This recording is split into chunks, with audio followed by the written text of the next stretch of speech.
It's rivalry night in Grapevine, Texas, as it's two teams that know each other oh so well and only separated by the railroad tracks. It's Grapevine, who has the rich history with 2 state titles in 1996 and 1998, while Colleyville, who opened its doors in 1996, has been close lately with 4 quarterfinal appearances since 2016. Bragging rights will be on the line tonight for these two communities. It's time to throw out the record books and lock in for tonight. It's the Battle of the Red Rail between the Grapevine Mustangs and Colleyville Heritage Panthers. Hello, everyone. Welcome to Mustang Friday Night. I'm with former Grapevine wide receiver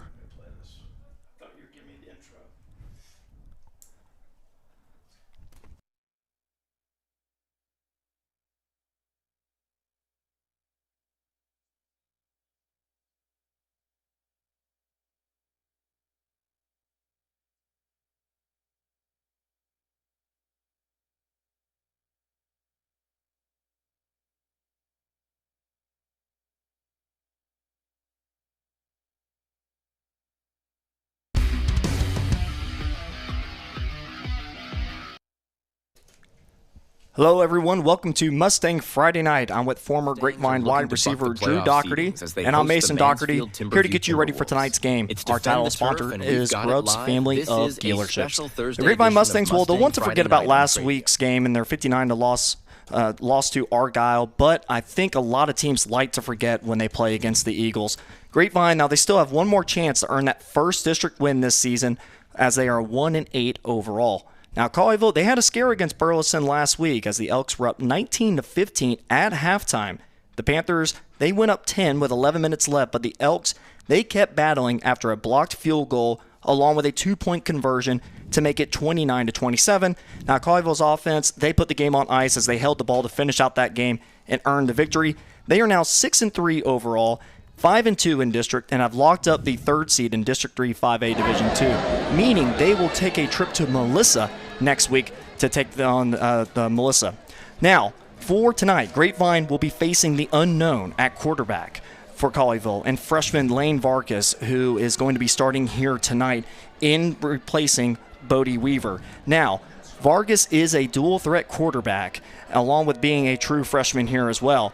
Grapevine will need to make sure that they can keep him from gashing them with his legs. How can Grapevine make him feel uncomfortable tonight, Drew? Yeah, Grapevine's defense has got to get to him early. You got a young quarterback, a freshman in Lane Vargas. Kind of, you could say inexperienced, so you want to get to him early and don't let him get in a rhythm. That means, make sure that the passes are being defended on the outside and the initial push up front is getting there and kind of collapsing that pocket to where, he may have to do some improv plays. But, yeah, you really don't want to get him in a rhythm and then just apply that constant pressure. Does it also come down to disguising the looks a little bit as well, Drew, on defense? Yeah, absolutely, because, you can watch film all week, prep for any kind of look you may get. But, when you're in the game time in between the lines, you don't know if, you got, Cooper Towery on the edge. He may be looking like he's going to play in coverage, but he's coming off the edge to get in the backfield. So Grapevine is going to look to get, their defense kind of false front, if you will, kind of just disguise what maybe they're actually doing, try and confuse or just set off the timing a little bit for the Colleyville offense. It'll be interesting to watch that matchup tonight, along with the combination of youth and experience that will be key for Grapevine's offense, and sophomore running back Jake Graham, along with senior starting quarterback Jalen Holmes. Now, we've seen these two work a lot in the read option to keep defenses guessing. How can Grapevine try to keep Colleyville's defense off balance? Well, to keep Colleyville's defense off balance starts with the offense staying balanced. Equal run plays, equal pass plays, getting up to the line of scrimmage. Big point of emphasis this week and every week is no pre-snap penalties, no false starts. Those can be drive stallers, sometimes drive killers. So you want to, stay balanced, get lined up, get the formation in, and have everyone know what their job is on that certain play, and then just comes down to simple execution. Well, you mentioned about getting to the line of scrimmage and setting up the formation. We've seen a lot here in the last few weeks from Grapevine where they like to hurry up to the line of scrimmage and then analyze that defense. Is that something that we might see here tonight too? Oh, yeah, absolutely. some of the best offense that we've seen from Grapevine is when they really are in that rhythm of hurry-up offense. It's not technically hurry-up offense because the play clock, gets milked down to about the last 5 seconds. But their strategy is to get the formation, look over the sideline, look at the position coaches. So if you're a receiver, you're looking at your receiving coach, and they're telling you where to line up. So you get the offense lined up, and then once you're set, you look back to the sideline, get the whole play involved, and just get that executed. Yeah, we've seen a lot of wins from Grapevine when they go into that mode. You go back a couple weeks ago before the Argyle game where they played against Timberview, and they had some success in that first half when they went that route, trying to control the pace of the game and control the possession. Yeah, and that's what you can do when you kind of play that style of offense. Of course, you want to get points. You want to, get as many points up on the board as you can. Start fast, but also controlling the pace of play early. Whether that's a 10-play drive that lasts 7 minutes. If you only get a field goal out of that, that's still a great drive because it keeps the offense on the field and keeps your defense on the bench getting a breather to where they'll be ready to go when it's their time. Well, for tonight, a beautiful night, might I say as well. Temperatures look like they're going to be about maybe 69 degrees, wind gusts of about 12 miles per hour. Drew, you know about this rivalry. You and I both played in this game at one point in our lives. A lot of intensity and energy we're going to see here at Mustang Panther Stadium. How can an environment like this impact this game? Oh, no doubt. Like you said, we've played in this game. Back a few years ago, it used to be early on in the season, week 1, week 2, but now it's back at the last game of the season. Honestly, this crowd, the team, everyone involved in this rivalry wouldn't have it any other way because you have this game circled on the calendar from the off season, from spring practice, getting ready for this. You have the whole week leading up to it. The pep rallies. Everybody is excited for this one. And you know what? The parking lot's full, and slowly but surely this stadium is getting full with a lot of fans. And you got Grapevine's the players walking through the student section now, getting some words of encouragement from their fellow classmates, ready to go. A lot of tradition here, and Grapevine making that traditional walk down the stands, entering the field. Crowd is rocking here. It's two teams separated by the railroad tracks as we have Grapevine versus Colleyville Heritage here at Mustang Panther Stadium. Stay tuned, everyone. We'll take a quick break, and then we'll come right back with more coverage here on Mustang Friday Night on Tradio.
And we bring you back to Mustang Panther Stadium for our matchup of the Battle of the Red Rail between Grapevine and Colleyville Heritage.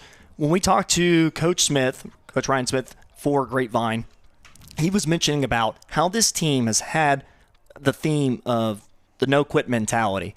Obviously, the season has not gone the way that Grapevine fans would have hoped for, with it being at 1-8 overall record, but there's been moments, especially you go back to a couple weeks ago, where they played against the Colony and were able to get that big key goal line stop towards the end of the game, just to show that, hey, these players are still locked in, still want to play.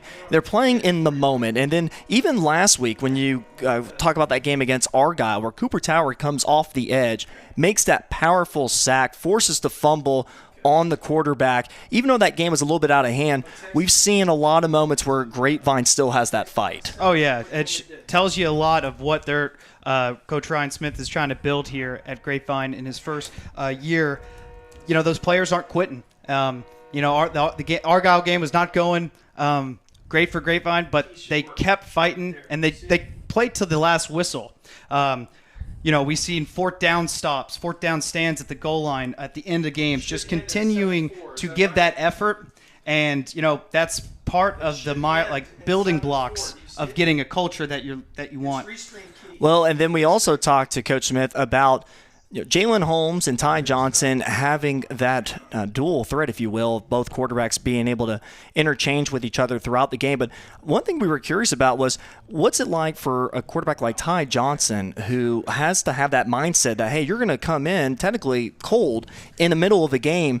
And Coach Smith gave a pretty valuable answer there where, you get that mindset over time, especially this season, where that was the expectation that he would be coming in halfway point of the game, or maybe even a little bit before, knowing he was going to be a reliever at times.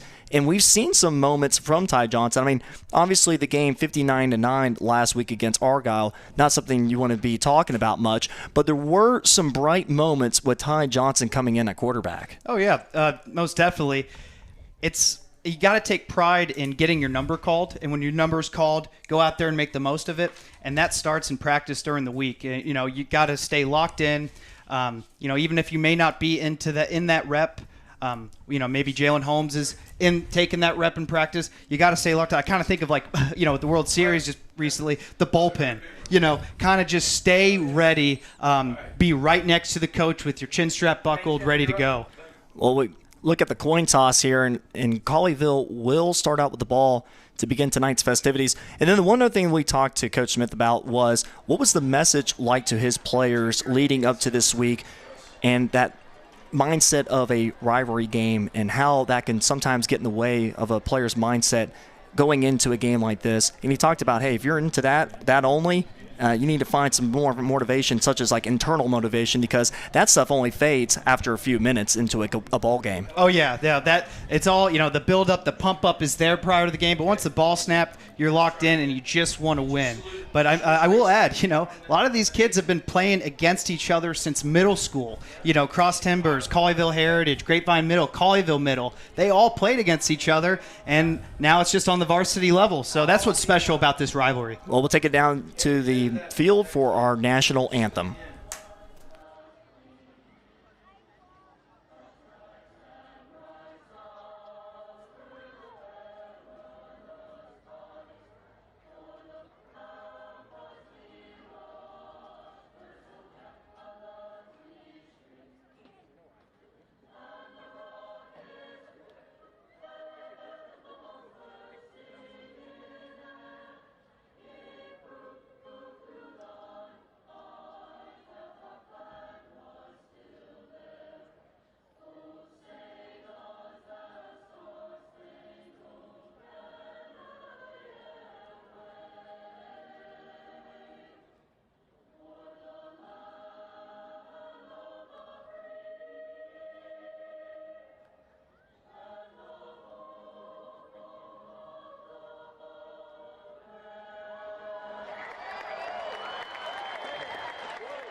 Hello, everyone, and welcome again to Mustang Friday Night. I'm with former Grapevine wide receiver Drew Doherty, and I'm Mason Doherty, here to give you coverage of the Battle of the Red Rail here tonight between Grapevine and Colleyville Heritage. What a great matchup we have here tonight. Two communities that are locked into this game as always. This is the 28th all-time meeting between these two teams dating back to their first matchup in 1998. Grapevine won 21-19 and on their way to winning state title that year as well, their second one. Now last year, Colleyville won 36-7. Grapevine did score first, but it was the Panthers show afterwards with 5 straight touchdowns. Jalen Holmes, he did finish the night 8-10 for 130 yards, including an 82-yard touchdown pass. Now, Bodie Weaver, who we will probably not see here tonight, we'll get to that here in a few, he had 2 touchdown passes along with a 9-yard rushing one, too. Now, Colleyville has won 5 out of the last 6 meetings. For Grapevine, I would think, Drew, at this point, it's about getting off to a pretty quick start. Oh, it absolutely is. And the offense is going to want to get into a quick start, get down the field, get some plays. But Grapevine's defense is going to start the game tonight. But right here, this special teams, this kickoff right here, has the opportunity to get the crowd involved early. Make a big play, punt it down, kick it down the field, run down there, make a big tackle, gets the crowd jumping early, and even if it's a fair catch, get the crowd, look up to the crowd, start throwing your hands a little bit, get them involved. Well, we are underway with the battle of the red rail between Grapevine and Colleyville Heritage. And Colleyville is going to get this return past the 30-yard line down to about the 34, and that's where Colleyville will take over to start tonight's ball game. So as we mentioned about it in the pregame show, Colleyville's quarterback, will see who comes out on the field. As you would probably think of, usually be Bodie Weaver, but he did have an injury towards the end of the Burleson game last week. And so rumor has it's going to be Lane Vargas that's going to lead the troops to start tonight's game for the Panthers. And sure enough, it is number 5, who's a 5'11", 145-pound freshman, but a dual threat freshman who tops out actually at 20.05 miles per hour. Took a few snaps last week against Burleson. And to start out tonight's game, we have our first flag. So full start on Colleyville, and who knows, with a quarterback, freshman, trying to get that cadence, something like that might happen. Yeah, that's kind of what we touched on a little bit at pregame. You have the freshman quarterback. Nerves have got to be, it's a big game, big rivalry. Nerves have got to be there a little bit, and you can see it there with the pre-snap penalty. So now it's 1st and 15. Vargas wants to go deep. And it's, what looked to be, yes, it has actually, pass is broken up. An excellent play by Linnell Randolph. Played that perfectly. Yeah, it's that physicality by Linnell Randolph that we've been seeing over these past few weeks, just going step for step with the receiver on the outside. And like we've seen before with Linnell Randolph, he does such a great job of only showing his hands as soon as he sees the receivers. As soon as he sees the receivers' hands go out, he goes in and deflects it. You can see that confidence just growing with every week for Linnell Randolph. So 2nd and 15, pass over the middle, caught.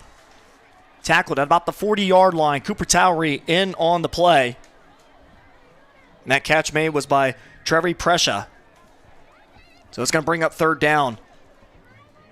The captains for Grapevine tonight was the starting 4 linebackers. It was Harrison Bargy, Tatum Evans, Luke Gormley, and Cooper Towery. So it's 3rd and 3. Vargas hands it off. Grapevine was ready for it. And Colleyville's going to be short. Looks like Cedric Hicks was in on the pile to make the hit. Yeah, I want to give a shout out to the outside linebacker there, Harrison Bargy, holding off that left tackle's block, to allow everyone else funnel in and make that play for a short stop. So now Colleyville special teams will come out. And to punt this one away will be Landon Dressel. Luke Stewart back to field this punt. Dressel, who's averaging 37 yards a punt this year. Punts away from Stewart, and the ball plumps down just around the 30-yard line, and that's where Grapevine will take over. And there's a little bit of some pushing going on after the play. Linnell Randolph was in on the action. Yeah, good job by Linnell Randolph. There's the flag. Yeah, because what the Colleyville player was doing was trying to push him to that live ball, and Linnell Randolph just tried to, just kept his distance. Well, and the coaching staff for Grapevine is pretty passionate about this one. They thought that Colleyville, maybe if anything, was trying to bait Randolph, and sure enough, they call it on the second guy, which is going to be Randolph. Sound good? Everything? Yeah, considering, let's get the call here.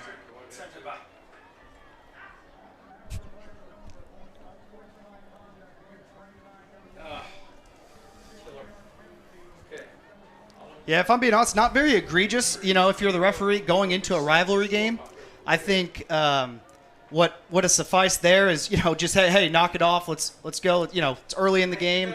To throw out a 15-yard penalty, you already know the tensions are going to be high.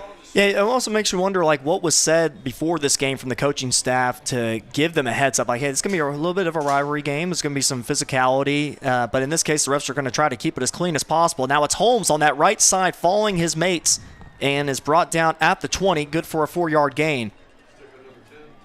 As Jalen Holmes, the starting quarterback for Grapevine, 93 of 167 for a 56% completion rate. 876 passing yards with 4 touchdowns, 3 interceptions.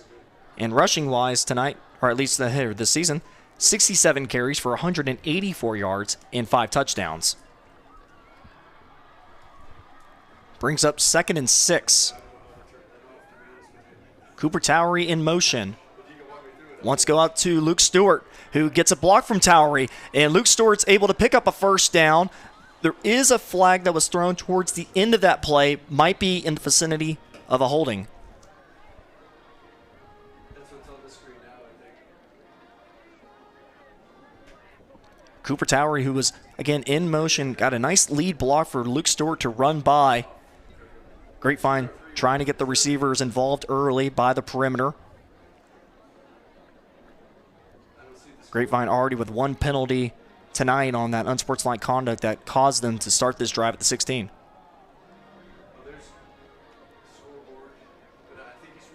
So it looks like here there might have been penalties actually on both sides here, so they're going to replay the down. Jake Graham coming out on the field, Cooper Towery getting a breather. It's too early to be kind of nagging on the rest, but I think they could kind of calm down just a little bit, let the game breathe a bit. Well, yeah, we're kind of getting suffocated right now as we have another conversation with the referee staff. Yeah, and so far here, been a little choppy. So for Grapevine, who's facing a 2nd and 6, and actually now they're going to go ahead and give the penalty only to Grapevine, and the Mustangs will now have it at the 11 for this 2nd down and long. So 2nd and 15 for Jalen Holmes, with Jake Graham behind him, now to his side. Holmes, timing route to Luke Stewart, but just threw a little bit over his head.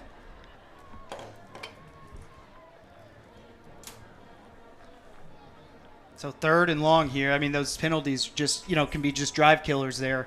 If you don't get this, you just want to make sure you put your punter in a decent position. Well, now it's Ty Johnson that comes out on the field for this 3rd and 15. It's almost like you have to consider that this is going to be obviously not only a pass play, but a pass play downfield, as Ty Johnson, you can tell, has been getting a little bit more comfortable making those type of throws. And here comes the rush. And the ball is incomplete. It looked like it might have almost been intercepted there for a second, but it was knocked down instead by the Colleyville defense. I think Grapevine's going to catch a break here. I mean, I do think that corner got there a little early. That was Eli Worley.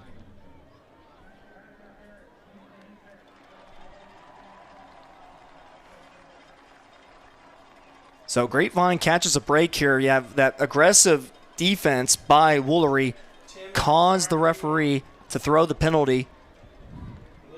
And so now Ty Johnson stays on the field. So we'll see that development as far as how often we're going to see Ty Johnson, and probably we would think the earliest part of any game we've seen so far this season. Yeah, and huge break for the Grapevine offense there, because Colleyville could have just let the receiver catch it and tackle him for the short, 3rd and long, now 1st down.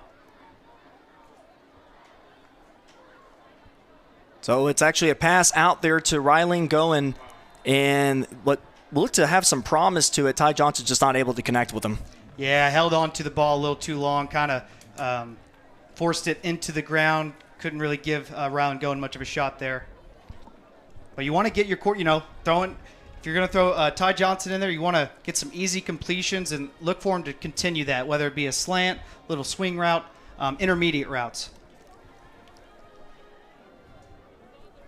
So that's going to be 2nd and 10 for the Mustangs. The scoreboard is connected now, so we should be able to Going in motion. They're going to go ahead and give it off to Jake Graham instead, and the Colleyville defense was ready for as they stand him up at the line of scrimmage. This is the defensive line. It's pretty talented, and got to look at number 13, Demarius Logan, who is a preseason district defensive MVP according to the Star Telegram, who has 33 tackles this year, along with 4 sacks. And then you go on the other side of that defensive line, and Isaiah Omar, 27 tackles, 10 tackles for loss. There's a lot of aggressiveness that comes with this Colleyville Heritage defensive line. 3rd and 9 for the Mustangs.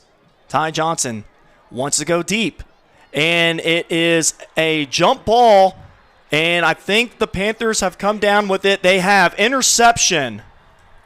click the data at the top. As the Panthers cause the first turnover tonight. You need to have Tradio 2 in the top right. Isaiah Haynes was the one that came down with the interception, his 2nd interception of the season.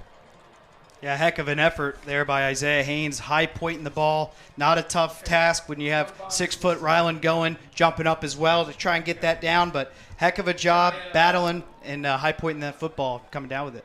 Oh, they're going to calling it incomplete. Oh, it looks like they actually are. What everyone was making the reaction saying that the ball was caught by Haynes. They're going to say incomplete, so Grapevine actually catches a break in this case with this upcoming punt. And Colleyville's actually just going to let this one dribble in favor of Grapevine inside the 35-yard line. That was Will Hummert. That was back to return, but allowed the ball to get past him. So Grapevine, who we thought was going to be in a pretty tough spot there with that interception, comes out with a little bit of a break. Yeah, absolutely catches a break there. No pun intended with the interception that we thought was called. But good job by Jalen Holmes punting the ball and getting it down there. Trying to flip the field as best you can for their defense. So again, it's Lane Vargas, the freshman, who got called up to play varsity this year in the middle of the season. Just turn your router on somewhere in the room and connect your bot. So you want the full MRW. Didn't have any pass attempts leading into tonight's game. Rolls out to the right. Has a receiver, but immediately tackled down by Cooper Towery. Sorry, man. Playing sideline to sideline right now. Yeah, you'll take that all day if you're the Grapevine defense. Keeping, kind of exploding that pocket a little bit, forcing Vargas to kind of throw outside a little bit, and then Cooper Towery right there at the point of attack. It was Trevi Prescia with the catch, his 2nd of the night. 2nd and 6 for the Panthers. Right now, worry about the way it is. Vargas has a receiver and Working from mine. They breaks a tackle, breaks another one, tiptoes down the line, tackled at the 35-yard line until Grapevine's able to get to him. Catch made by Landon Dressel. And Dressel gets up and lets everyone know that that's a big first down for him. And I think in today's NFL, that would have definitely been a penalty. Yeah, I got a little look at this formation here. Yeah, a little swing gate action here as the majority of the offensive line to the left side of the play. And it's Vargas, the dual threat quarterback, trying to get outside. Oh, makes a nice move there on the Grapevine defense to escape pressure, but then is eventually swallowed up and tackled by Dalen Collins. There is a flag. good. We'll let you all know our first quarter is brought to you by Stacy Furniture. And our title sponsor tonight is Grubbs Family of Dealerships. Just so you know, the announcers will watch that cover. And it showed 28-21. Take that down. Take that down. So there's offsetting penalties as Colleyville was called out for a holding But then Grapevine also committed a flag as well. No, this is right, but is that right? So 7:13 left in our first quarter. Yeah. We're going to replay the down, 1st and 10. Here's what needs to change in his run. It's Vargas in the shotgun. I'm having problems getting it up to the cloud, actually. And it's a rush up the middle, and Tatum Evans was ready for it. Bringing down the ball carrier right there at the line of scrimmage. That was Colin Bennett with the carry. We talked about it pregame, Mace. One of the keys to the game, be physical. And that's what you're seeing out of this linebacker crew so far. Harrison Bargy, Tatum Evans, Luke Gormley, all four of them. Cooper Tower with the big hit earlier in this drive. Tatum Evans coming screaming down the line and meeting the running back at the point of attack. Well, Coach Smith said at the beginning of the year his linebacker group is one of the best in Texas. All four of them seniors. 2nd and 10. Vargas wants to go over the middle, has a receiver in Prescia, and Prescia splits the defense inside the 15 for a first down. Yeah, great read by this young quarterback, Vargas, finding Prescia up the seam route in between the hashes in that soft spot, the zone, gets him in the red zone. Prescia, who leads his team in yards per catch at 16 yards. Coming into tonight's game, 26 receptions for 420 yards and along with 5 touchdowns. It's been the focal point for the Panther offense so far. It's Vargas who wants to go up and find his receiver in the end zone, and it is caught. Touchdown, Colleyville. An excellent throw, and almost probably even a better catch as well. That was Connor Supin-Casey with his 10th touchdown of the season. Coach Smith is kind of pushing, kind of arguing with the ref there. Kind of may have a good case for a bit of a push off there, but it's hard to call those on those back shoulder plays. You know, it's so bang, bang. What does it say up there? Scoreboard? So Colleyville looks like they're going to actually want to go for the 2-point conversion here. It's Dax Hebison on that left side, and Grapevine swallows him up and puts the clamps on that play. And so that just puts our score now at 6-0 instead. So that touchdown drive for Colleyville, it started on their own 33-yard line. 6 plays later, it's a 13-yard touchdown throw from Lane Vargas to Connor Supin-Casey. For Vargas, that's actually his first touchdown of the season.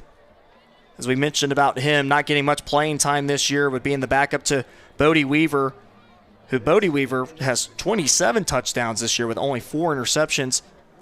Topped out at 1,996 yards this season. And again, we mentioned about him, probably will not see him at all tonight as he is nursing that injury that he had against Burleson last week. And Colleyville already knows where they're going to be at next week, which is over at Melissa to start the by-district playoffs. So back to field the kickoff for Grapevine. Dash Lapa, who I think fielded about 90% of the kickoffs last week, along with Luke Stewart. And Linnell Randolph on the other side, too, who's been a threat lately and breaking one for 6. Cameraman, you're up, by the way. It's Landon Dressel who lines up to kick this one away.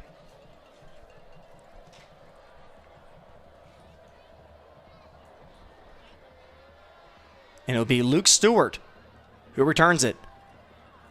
Trying to find a hole. Does find one. And all the way up the middle there to the 35-yard line. Probably Luke Stewart's best kickoff return of the season. Yeah, heck of a job getting that ball and just turning upfield, hitting the seam right down the line. Not much east-west coast moving side to side, just north-south, and got them down to the 30, about the 35-yard line. Heck of a return. So we'll see who comes out at quarterback for the Mustangs. Looks like it's Jalen Holmes. Along with Jake Graham behind him. Look to lean on that run game here. Yep. And there is that run game on that left side, but Colleyville was right there. And this is going to be an interesting matchup between Colleyville's talented defensive line and the youthfulness from the offensive line of the Mustangs. You look at it from left to right, Hunter Lux on that left tackle, who is a sophomore, along with left guard Andres Garcia Cano, who's a 6 foot, 260-pound junior at that left guard position. Will Mason, a center, a junior. Also Jackson Rikisha, right guard, a junior. And then at right tackle, Tayden Sneed, who plays both ways, also a junior. Grapevine's in that package that we'll see a lot tonight with the 2 running backs, Cooper Towery and Jake Graham. Grapevine, who's known for throwing out plenty of different looks here, but it does not fool the Panthers as Cooper Towery not able to get anything going. If anything, tackled just before the line of scrimmage. So that would bring up 3rd and 10. And we'll see how aggressive the Mustangs want to get here with Jalen Holmes. Colleyville shows pressure. And they might get a free play here. And Holmes knows it, and he's going to take a shot. And it's going to be incomplete. And there was a flag thrown there towards the end. Luke Stewart was looking around for the call. And again, it was in coverage Eli Woolery who got the first pass interference called on him on that first drive. Yeah, veteran play by the quarterback Jalen Holmes. Hard count, get the offense to jump, throw the deep ball to Luke Stewart, and it was a high fly ball that allowed that corner, a little underthrown, that allowed that corner to kind of get handsy a little bit and get the PI. Now there is a discussion, and we'll see what the final call is.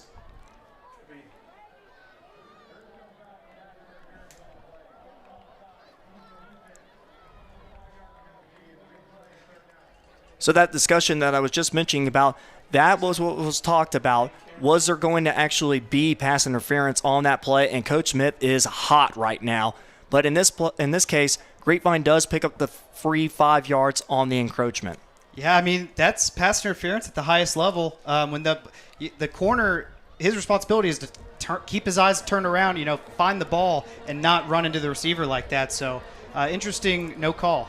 Yeah, and then Coach Smith is having a heated argument right now with one of the refs down there on the sidelines. Holmes finds a gap in the defense, able to keep the legs moving, crosses midfield for a first down. It's brought to you by Pat White State Farm. Great run in here by Jalen Holmes. Not much hesitation, just take the snap and get those 5 yards. That's the most important thing, is keeping the drive alive. We talked about it pregame. Get those long drives to where the defense is on the sideline, getting a breather, and keep moving down the field. Well, and here we go. We see that offense that we're talking about in the pregame show. We're lining up pretty quickly, still at 15 seconds on the play clock. Grapevine taking their time. And it's going to be a pass it's a miscommunication, it looks like, there from the Grapevine's offense. And Colleyville comes up with the interception. That one being the first turnover of the night. And it was Eli Woolery who comes up with the pick, his first of the season.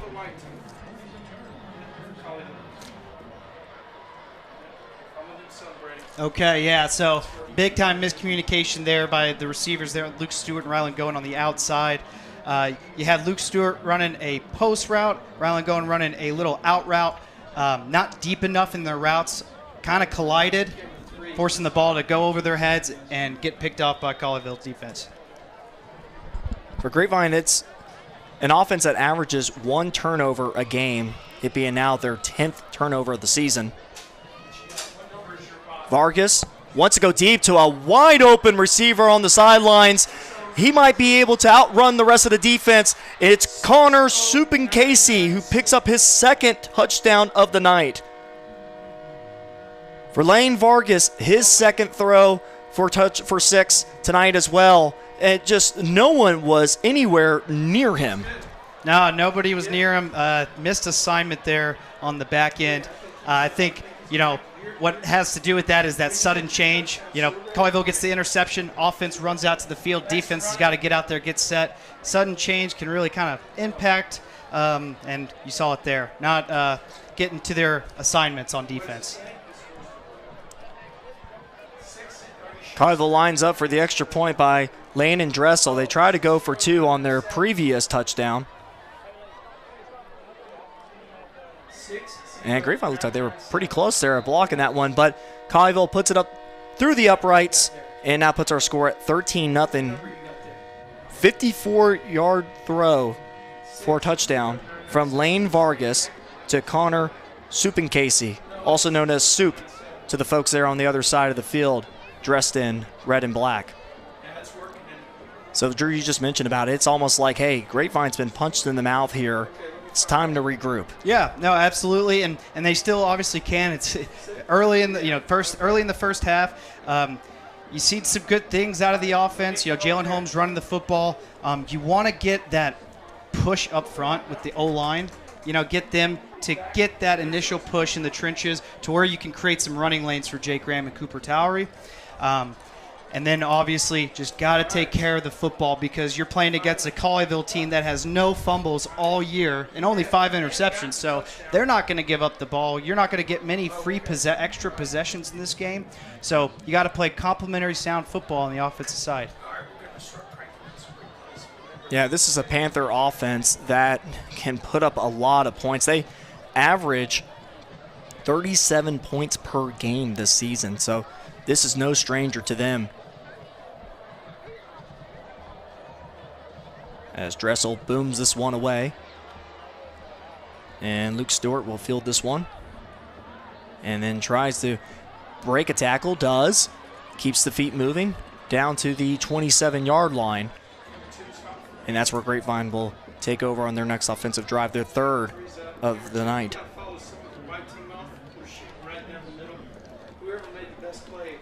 So you have to be curious how Grapevine approaches this one because it will get to a certain point where the explosive plays might have to happen here. And this is a Grapevine offense that likes to work methodically down the field, work in a little bit of read option. And I think we're going to see still a little bit of that here just to get the offense. You would have to think at this point a little comfortable. Yeah, I think you still stick with, your script or AKA game plan.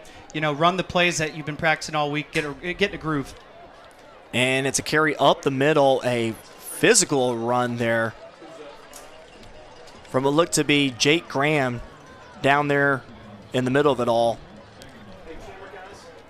The 5'8", 180-pound sophomore, the bell cow for this Grapevine offense, who did play varsity last year, a big, strong kid, and actually ran extremely well last week when we were talking to Coach Smith. He raved about the performance of Jake Graham in that game against Argyle. So Brady Kays will come out here, and Rayming Zhao comes in.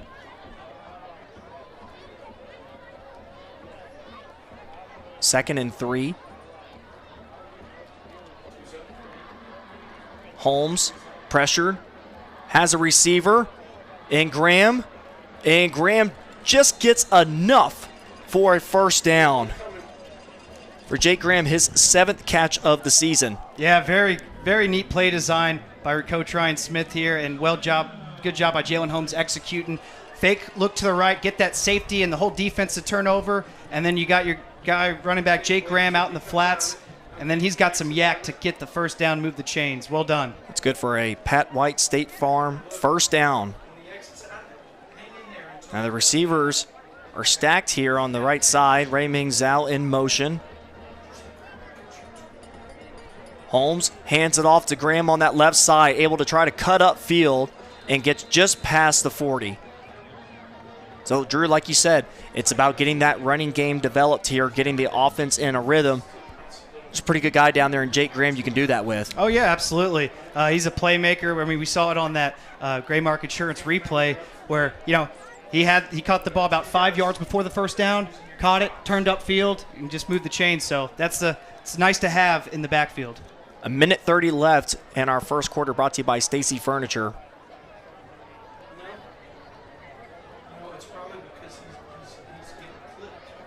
Second and 8. Luke Stewart out wide now.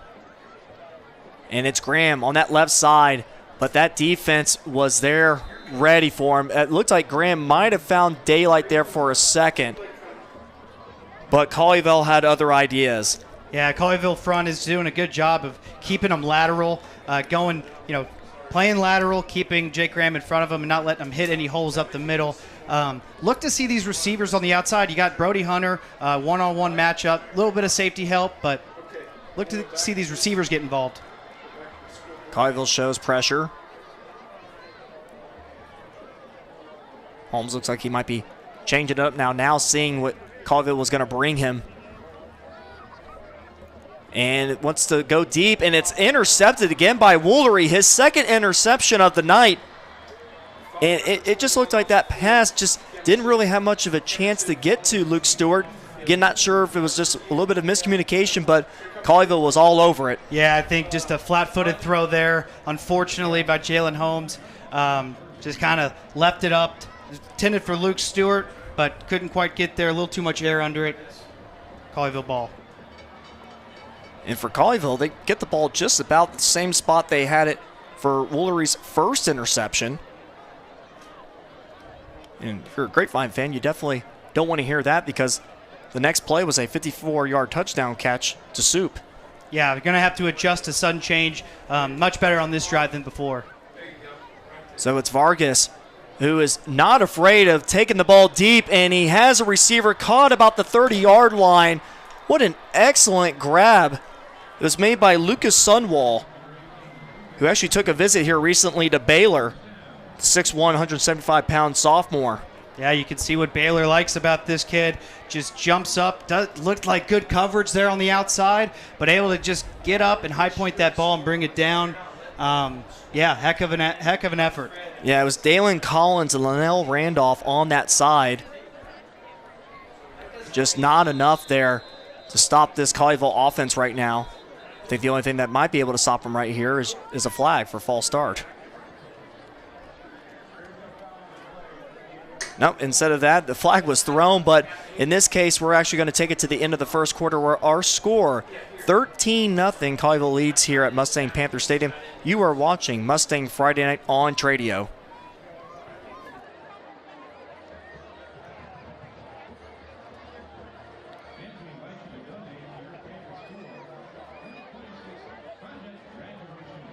Locate 4 amazing brands.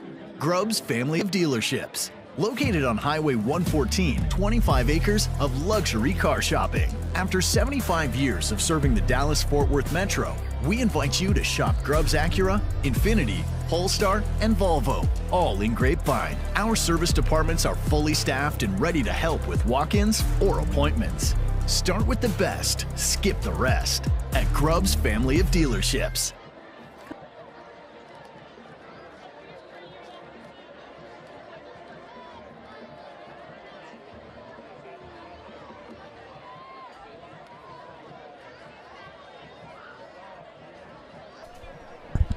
We bring you to the second quarter of Mustang Panther Stadium, where Colleyville up 13-0, and they look to score for more, and they sure enough they do. Another touchdown, Lucas Sunwall on the 29-yard catch from Lane Vargas, who is having himself quite a night. His third touchdown throw of the night as well. Yeah, the young freshman is not looking very rattled in this big matchup, big rivalry. Throwing some good balls to the receivers on the outside, a couple in a row on that drive to Lucas Sunwell. Sunwall just throwing it up and letting his players make the play, giving them the opportunity, and that's what you want to see out of a young quarterback. So it's Dressel with the extra point, and it's good, and that brings our score now 20-0. And again, for Grapevine, it's just about catching your breath here, but really what the theme of the night so far has been turnovers. Yeah, got to take care of the football. If you want to have any shot in any game, it always comes down to the turnover battle. But better yet, in the first quarter, 2 turnovers, giving Colleyville good field position going in, really sets you back. The deficit, it happened quickly, but there's enough time to stop the bleeding and get some good plays stacked up in a row. No interceptions. Take care of the football and just play complimentary football, and there's still time to do that. Stop the bleeding and get some points up on the board and some stops. Well, it's tough, too, when you're taking on a team like Colleyville and shooting yourself in the foot there. For Holmes, he now has 5 interceptions for the season. But this has been really for him a learning experience, because you go back to last year where Grapevine ran the triple option and rarely would pass the ball. It looked like an old-school game of Army versus Navy. And this year it's been a lot different, where, of course, a lot more of vertical throws down the field and a lot more of a learning process here. And Colleyville is going to go ahead and run an onside kick, and Grapevine will field it. That was one of the most strangest onside kicks I have ever seen. Yeah, because, that was not many. There's only one Colleyville player on the outside there that could get it. Yeah, that was very unique. Kind of huddled up. I could see the special teams coach, Grapevine, on the sideline, hooting and hollering to his team, "Hey, get ready! This is what they're about to do. It's going to happen fast." Good job of reacting and making sure no harm, no foul on the kickoff. Yeah, I think for Grapevine, that was special teams coach Grossman who was pointing that out to make sure everyone was aware that it could be an onside kick. So Ty Johnson comes back into the game, and it's Ray Ming Zhao who's not able to scoop that off the ground. Yeah, and that's a long throw. That's from the other hash and a screen play. Tough to get it there on time, but you want to get these outside receivers involved and get the quarterback in a rhythm, especially with Ty Johnson coming in. Yeah, curious to see if we're going to see a little bit more of Cooper Tower. You just got to try all that you can with the different formations, as we mentioned about before, that Grapevine has. And for Ty Johnson, he hands it off to Graham, and Graham is able to find a crease through that defense. Nice run there by the Mustangs. Yeah, we'll get another look at that run by our Gray Mark Insurance instant replay. Best run of the night for Grapevine. Jake Graham just running right up the gut. Great hole to develop by the offensive line. And then you got Ryland Goen, I should say, blocking down the field to get some extra yards. Yeah, great field vision, too, by Graham as well. So first down and 10. Johnson hands it off to Graham again. And Graham, who is notorious for this, always falling down, going forward. And almost broke loose there. Not many more tacklers left. He kind of shoestring tackled him. But like you said, always falling forward to get those extra yards. So for Grapevine, this is actually their best drive of the night so far. And I think the reason why is because we haven't seen a turnover yet. And we saw a little bit of this on the last drive, trying to get the run, not as good as run plays as we've seen, but get the offense going.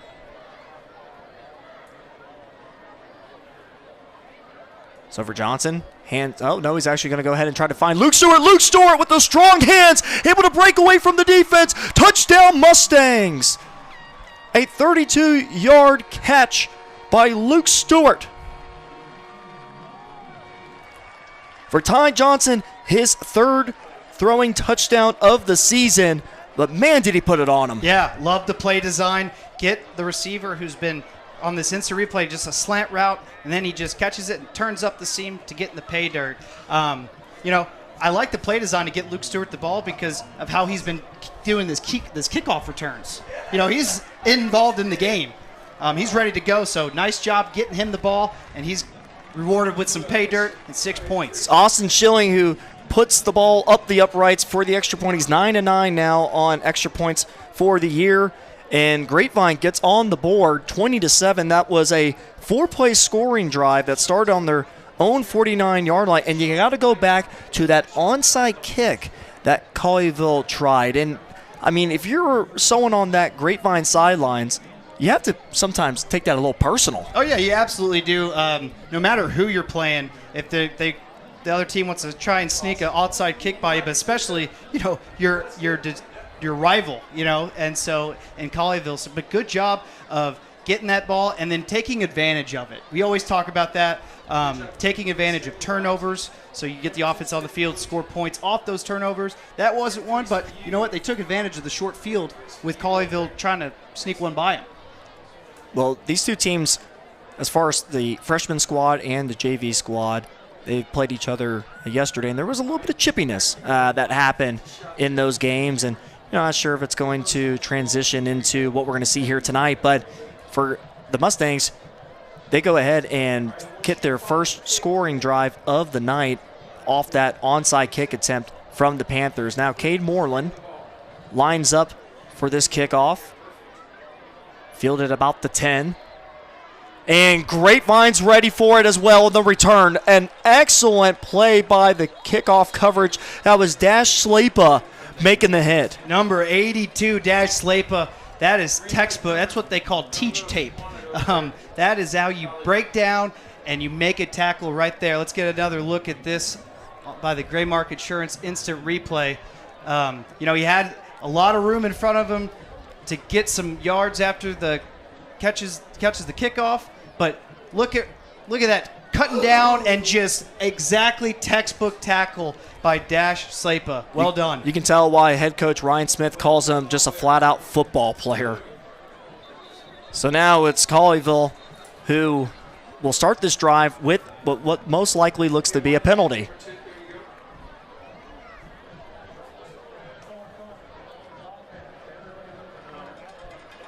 That's one of those rare ones. False start, everybody but the center. That's always a fun call for a referee to make. Yeah, they have to enjoy just a little bit. I know we do. I mean, it doesn't matter who's doing it, by the way, but That's always fun when that's called. Dash Slapa stays on the field. They're at that safety position. So like a Swiss Army knife for this Mustang football team.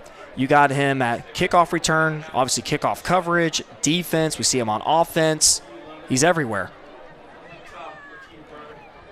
So it's Vargas who steps up. He can run with the ball. He's able to escape to the outside. Oh, no, actually, Grapevine had other ideas on that. Now, there was a flag thrown right when the hit was made. Tackle was made by Luke Hecht.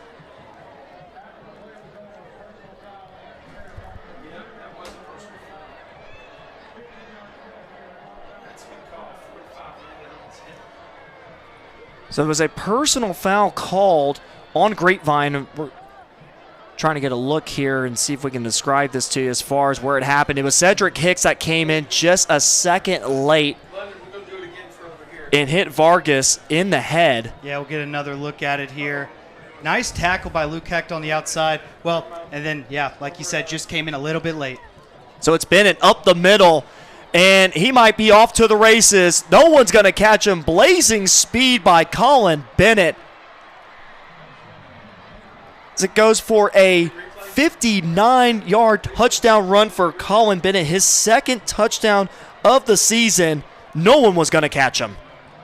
What do you know? Another flag in the end zone. Likely, unsportsmanlike conduct. But our scouting report on Colin Bennett was he's a bust through and get loose type of running back. Well, we saw it right there. Just right up the middle and then pass to the second level in the end zone. Well, it just looked like Grapevine's defense was just a little flat-footed there. Just had no chance at making a play on Colin Bennett, who has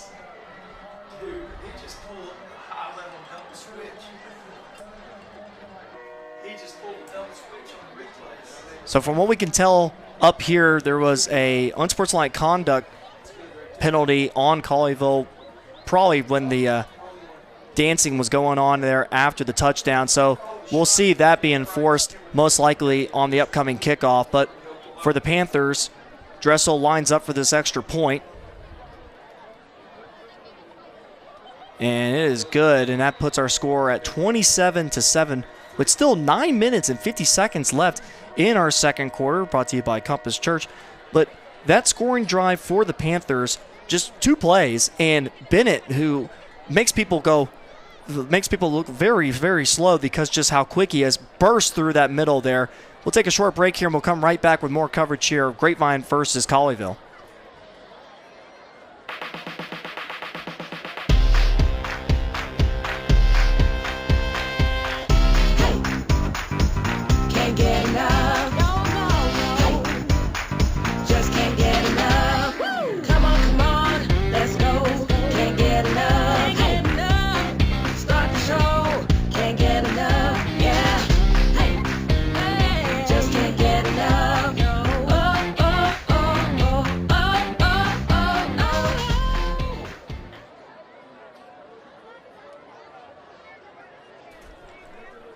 We bring you back to Mustang Panther Stadium, where our score, Colleyville leads 27-7 in the Battle of the Red Rail. The reason for the name of this rivalry, these two communities just separated by a railroad, and Colleyville has won 5 of the last 6 meetings between these two teams, and off to a strong start here tonight. The Panthers will kick off from the 25-yard line thanks to the unsportsmanlike conduct penalty on Colin Bennett. A little bit of taunting going on after the touchdown was made. And it's going to be Randolph that's going to receive it about the 30. Looking for room, and unfortunately runs into his own man, and then eventually is swung down at the 31-yard line. Not sure, maybe there was going to be a reverse play there, but in this case, Colleyville gets the coverage and brings down Randolph after maybe a return of about a couple yards. Yeah, Randolph showing his toughness there, just keeping his feet moving. Like you said, it did look like he went very lateral there and tended to be a bit of a handoff, but just got blown up a little bit. I think with the short kick like that, kind of throws off the timing.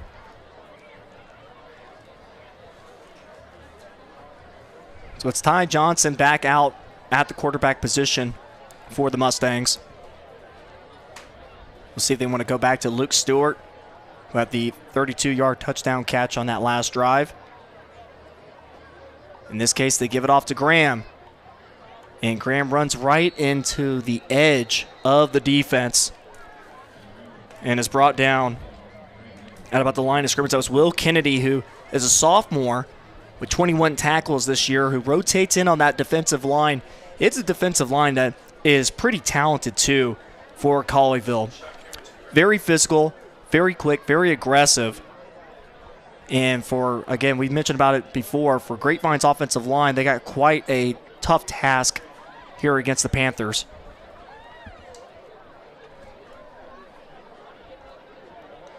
Cooper Towery in the game now. And it's a handoff to Towery, who cuts up field and is brought down after a gain of 3. Yeah, you talked about it with that Colleyville defensive front, just very athletic.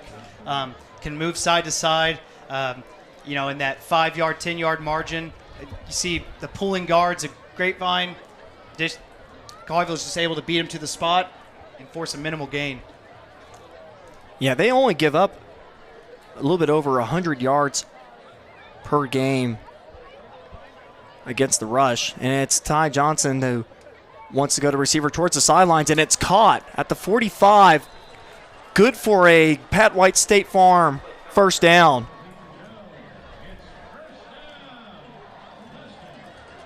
Catch made by Ray Ming Zhao. Yeah, we'll get another look at it. Great decision by Ty Johnson on the throw. So it's a rollout bootleg. You have a shallow route, intermediate route, and a deep route. Kind of both the shallow route and the deep route were covered. Just enough space for Ray Ming Zhao to separate and catch that ball for the first down. Receivers are stacked on both sides.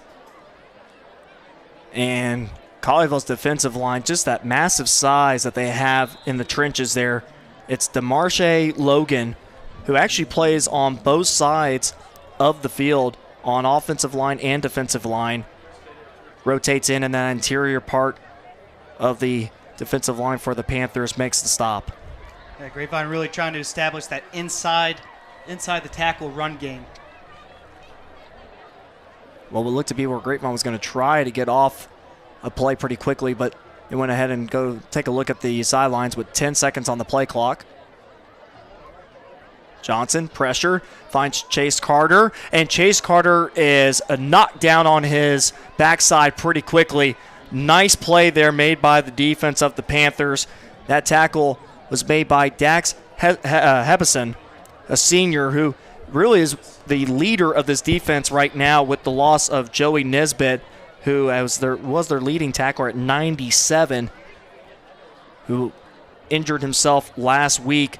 But for Hebison, he is a coach on the field, according to head coach for the Colleyville Panthers, Jerry Edwards. Just about that is a high IQ football play right there. 3rd and 11 for Johnson, and he's able to get it to Luke Stewart while taking a shot. A lot of toughness that he showed on that throw. It's going to be 4th and about 2. We'll see what Grapevine wants to do.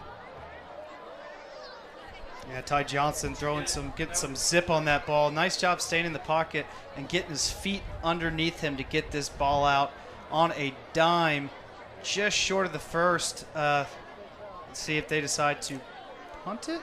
Let's see. Now it looks like what Grapevine's going to do is get into that package deal that they have here with Luke Gormley and Cooper Towery, and it's Towery who is going to be met and probably most likely falls a little short of the first down marker, but there is a flag. And Grapevine's pointing it as it's going to go against the Panthers.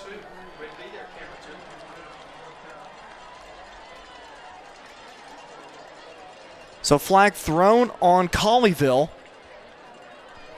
Couldn't catch the microphone there from the referee as far as what the call was. Looks like, if anything, it might have actually been a 5-yard penalty on the Panthers. So it looks like they were lined up in the neutral zone. Yeah, Grapevine will take that. They're in their gotta-have-it package with those 2 linebackers in the backfield. Yeah, we've seen some success with that package throughout this season. Now it's Holmes who actually runs a reverse here to Luke Stewart, trying to get around the edge, and is brought down towards the sidelines. Nice tackle made by Ryan Lloyd, the sophomore, who stepped in, has played really well.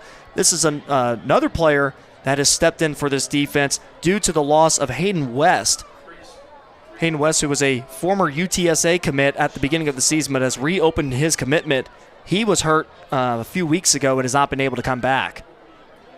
Yeah, nice play design on the swing, reverse handoff there. Looked like Luke Stewart had some ground, but was forced outside the numbers. And it's Graham who follows his offensive line. Nice block there by Andres Garcia-Canal. And it's going to bring up a third and short. Looks about 3rd and 2 for the Mustangs. Yeah, great run here by Jay Graham. You'll see on our Gray Mark Insurance replay. Got the pulling guards, and then Jake Graham just riding right off the right side of that line, turn upfield, and good ball security hanging on to that football. This formation, it's got Cooper Towery and Jake Graham out there at the same time. And it's Holmes that's going to keep the ball instead, able to spin away from defenders, get outside, and get thrown down at the 22-yard line. Holmes fired up after that run. Yeah, heck of a run there by Jalen Holmes, showing some elusiveness, throwing a little spin move, whoop, little juke there, and then cuts back inside, and then right here, just a nice spin move to get back outside, get some missed tackles, and then defender was just along for the ride there for a little bit. A 12-yard run by Jalen Holmes. We mentioned about him approaching 200 yards rushing for the year. And Grapevine's going to keep that combination of Towery and Jake Graham out in the field, and that's Towery who's in motion. Graham gets the rock, lowers the pad level, gets some push inside the 20. I mean, you talk about a tough kid in Jake Graham, and the future looks bright for this young kid, only a sophomore. Yeah, that's what you call hard-nosed running. He just got the ball and immediately went up the gut. Check this out on this replay here. Just head down, keep the feet moving, try and stop me, he says to the Colleyville defense. 2nd and 6. Towery cuts upfield, able to find some vision there. Down at the 12-yard line, good for a Pat White State Farm first down. Yeah, that's what we're talking about, stacking positive plays on top of each other. And then you see Grapevine offense getting formation, getting the play set. Nice tempo to this offense here. And we got 2:43 left in our second quarter, brought to you by Compass Church. Now keep in mind, Grapevine will get the ball to start the second half.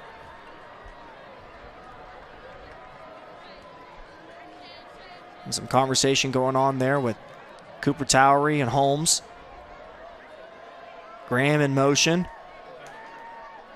And Holmes actually will keep it, go up the middle, and he's in for the touchdown on the 12-yard run by Jalen Holmes. Yeah, that's a well-executed touchdown play there by Grapevine. Holmes, who was patient on that pitch, ends up keeping it in this case. Yeah, I want to give a shout-out to the big man up front, Jackson Rakisha. Just the fake pitch, and then look at number 74 here, leading the block. Unfortunately, Isaiah Haynes had no shot getting past that big offensive line. Jackson Rakisha opens up the touchdown lane for Jalen Holmes. And it's Austin Schilling with the extra point now. 10 for 10 this season in extra points. And Grapevine trying to make their way back in this game, now down 27-14. Yeah, absolutely can do it as well. You know, there's a couple just errors early in the game that you can't have, but like I said, early in the game, not late, still plenty of time to get things fixed up a bit.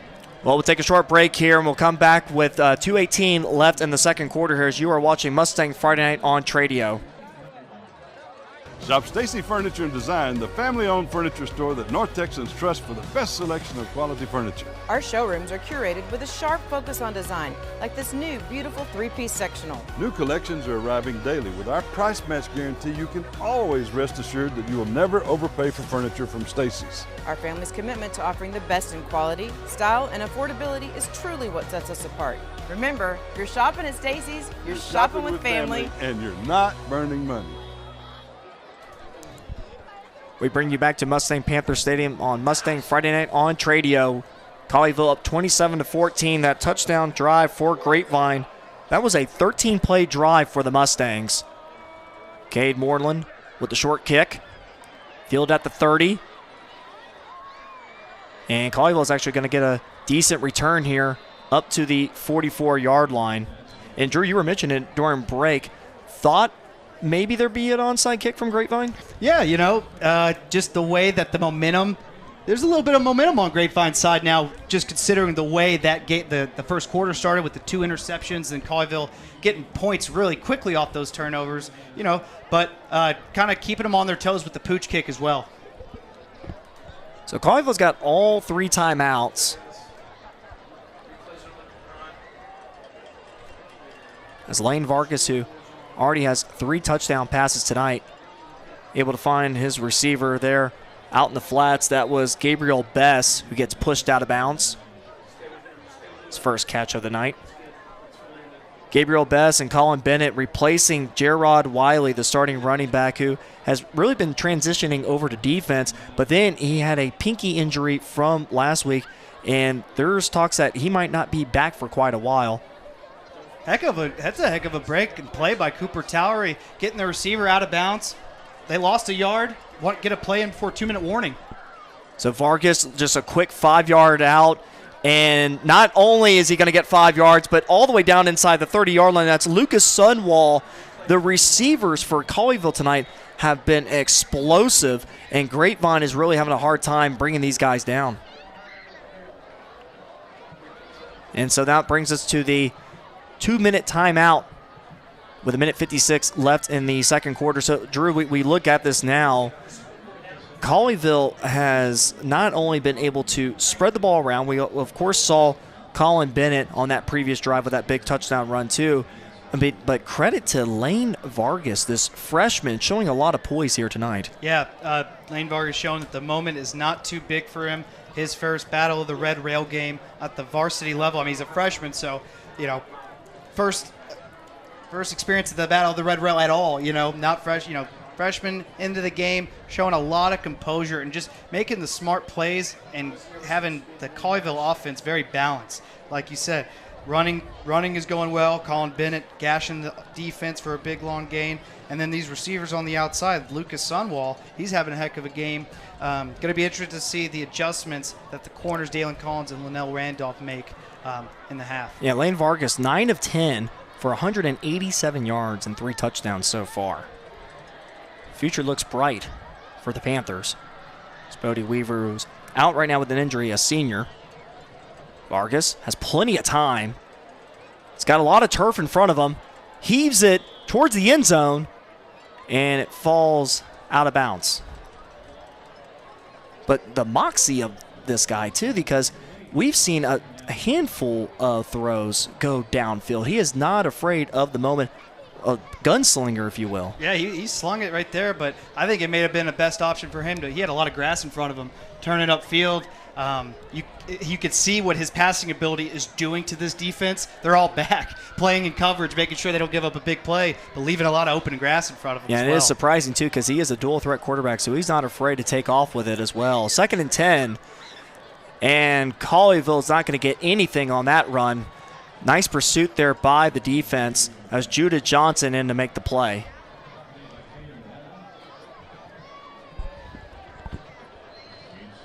So as we approach a minute 30, and Colleyville's got all 3 of their timeouts.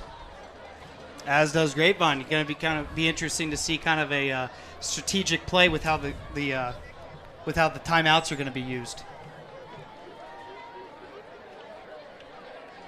So 3rd and 9. Blake Windler, tight end, second team All-District in 2023 and 2024. Lines up on that left side of the offensive line. Pressure from Grapevine, and he's sacked. Luke Gormley makes his presence known. Brings in Lane Vargas into the ground for a sack for the Mustangs.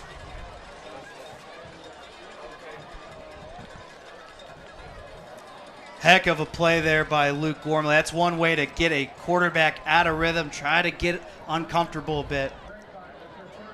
And so Mustangs will call a timeout, as you have to think they're going to try to get this ball back here and make something out of it. They will get the ball in the second half. But Luke Gormley, we have praised so much about this linebacker crew, and it's easy to do it because just the amount of effort, athleticism that we've seen from them all year. Luke Gormley, who is a leading tackler for this Grapevine squad, coming into tonight with 100 tackles, gets his first sack of the season. Yeah, we saw it right there. We talked about it pregame, how you constant pressure. We're going to want constant pressure. We really haven't seen much of it.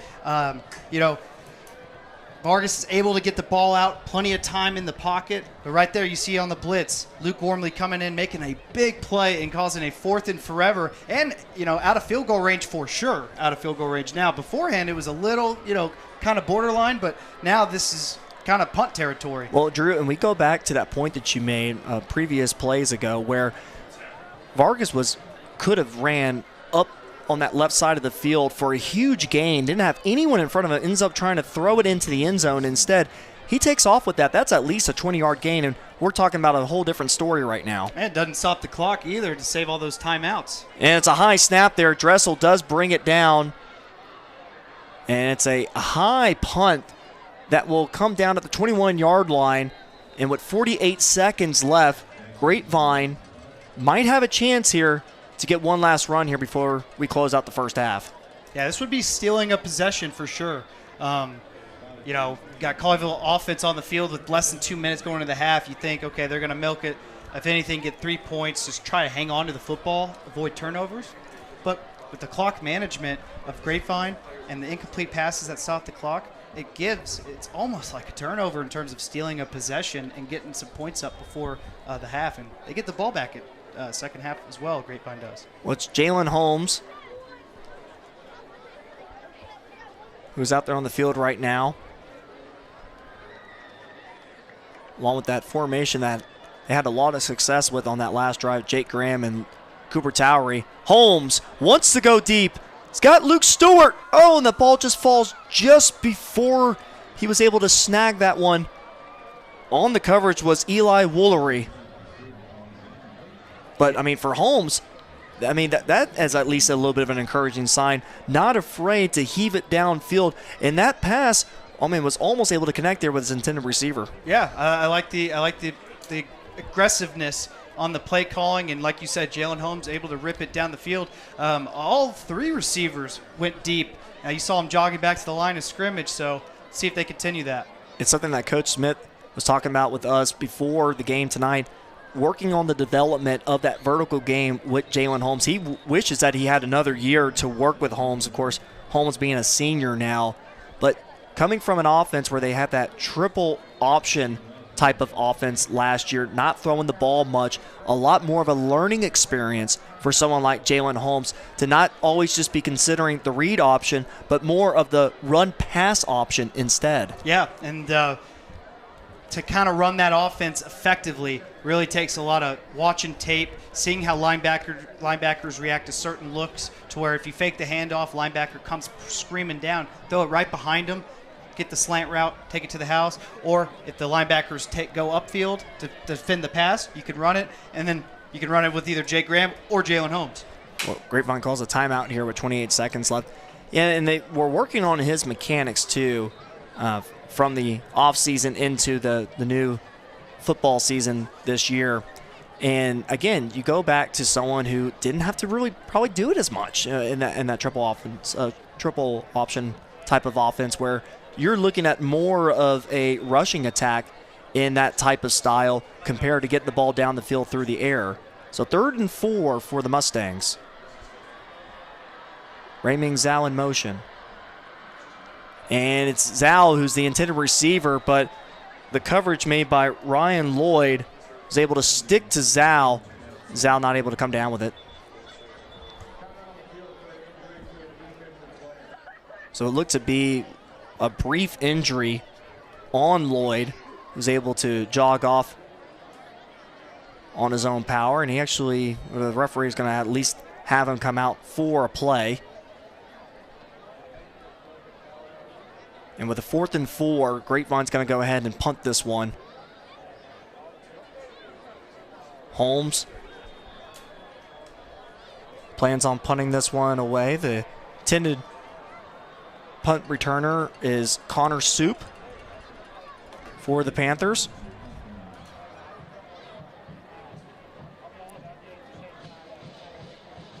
And Holmes booms this one away. Soup and Casey fields it and immediately thrown out of bounds there by Luke Hecht. I'd have to imagine at this point, Colleyville, that does have 3 timeouts left. I'd be curious what they plan on doing here. Head coach Jerry Edwards talked about leading up to this game, getting some explosive plays in, which they've had plenty of here in this first half. We'll see how aggressive they want to get here. Yeah, it's going to be interesting to see, in this kind of time frame, 16 seconds left right before half. You always think play the sideline, make sure that they don't get out of bounds. But with their timeouts that they have, you could get something down in the middle of the field in field goal range, if anything, and get that clock stopped. Well, the formation has 2 receivers on both sides, so they want to go ahead and try to get aggressive. And sure enough, an easy completion and a smart play by Colleyville getting out of bounds immediately. Catch made by Connor Suppincasey, who already has 2 touchdown catches tonight. Coach Edwards raved about this player when we talked to him this week. Talked about Connor developing into such a strong and quick receiver. And he's one of the fastest guys on the team. Tracks down the ball really well. 12 seconds left. Vargas has an open receiver and tackled just before the 30-yard line. Tackle made by Luke Gormley. Catch made by Trevi Prescia. There's that middle of the field pass I was talking about where, if you have the timeouts, you have that luxury of being able to play in the middle of the field, get down, clock it, stop the clock. So timeout by Colleyville. And Colleyville's got a leg, and Landon Dressel was down there on the sidelines during warm-ups, and he was booming him from 50 yards. So for where he's at right now you're looking at about a 44-yard field goal kick. His longest this year has been 38. The Panthers, you got to give them credit. I mean, they have been able to find receivers all over the field here tonight and getting pretty much everyone involved. And that's been the focal point for head coach Jerry Edwards this year, is getting to spread the ball around vertically. You go back to last year where they had star wide receiver Braden Blewett, who actually was only able to play about half the season due to an injury. He's now over at Northwestern. But the approach that Colleyville has had this year has been a balanced attack of their wide receiver core. And again, it's Soup, who smartly gets to the first down marker and out of bounds with 2 seconds left. They're flirting with it a little bit, but got it out of bounds just in time and get the field goal unit out. Yeah, it's going to be Landon Dressel lining up for what looks to be a 40-yard field goal attempt. 4 for 4 on field goals this season.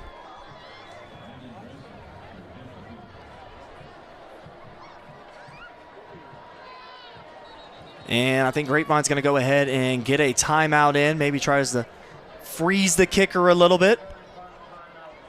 Think about it a little bit more. Now for Grapevine, they've had a couple of moments where been able to block a field goal. You go back to actually that Birdville win that they had back in week 2. So the special teams unit will look to create some havoc there in the interior part of the line.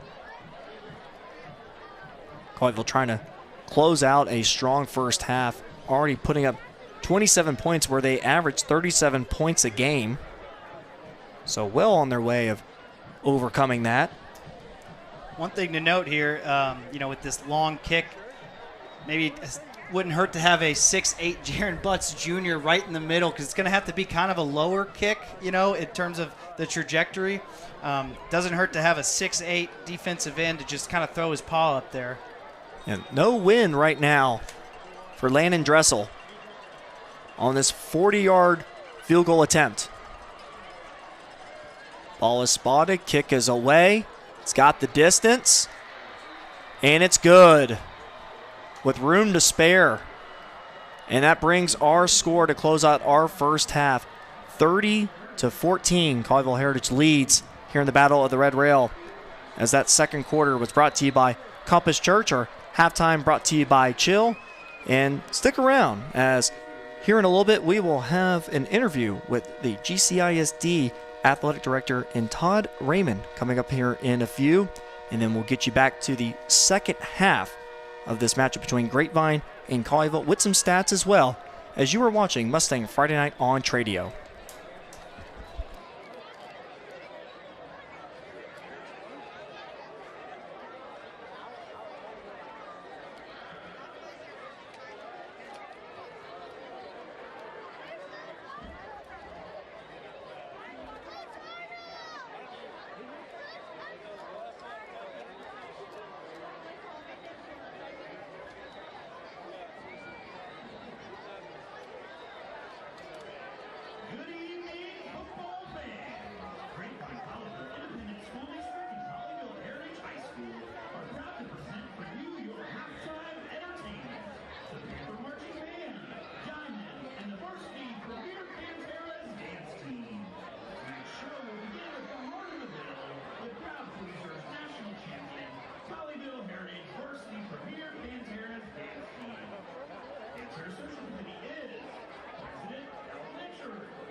And we bring you back where our halftime show brought to you by Chill between Grapevine and Colleyville Heritage here at Mustang Panther Stadium, the Battle of the Red Rail. Our score 30-14, Colleyville leads. Let's go ahead and give you some stats from that first half and break it down a little bit for you here. First downs for both sides. Colleyville with 8 compared to Grapevine with 5. The total yards, though, is what really tells the story right now. 254 total yards for the Panthers compared to 81 for the Mustangs. Now, also, 2 interceptions have been thrown by Grapevine as well, which has been a deciding factor here in our first half so far. Rushing-wise, Colleyville with 66. A lot of that you give back to the credit of Colin Bennett, who had that 59-yard touchdown run in the middle of the second quarter, compared to Grapevine with 44 yards rushing. Now, penalties tonight, with it being a rivalry game, you might expect a few yellow hankies to be coming out of the pockets from the referees. 4 penalties tonight for the Panthers of 19 yards, compared to 3 penalties for the Mustangs, totaling 40 yards. Again, we mentioned about the turnovers. Colleyville with no turnovers so far, while Grapevine with 2.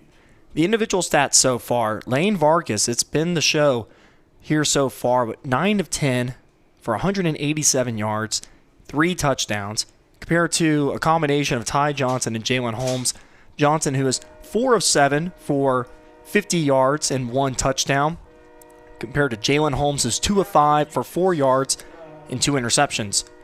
Rushing tonight, Colin Bennett, 3 carries for 59 yards and a touchdown, while Lane Vargas, 1 carry for 7.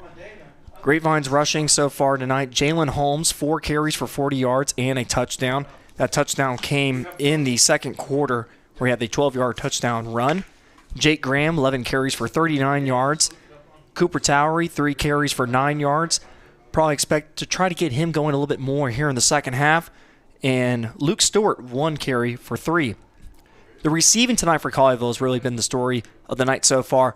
Connor Soup, 2 catches, 67 yards, both of those catches for touchdowns.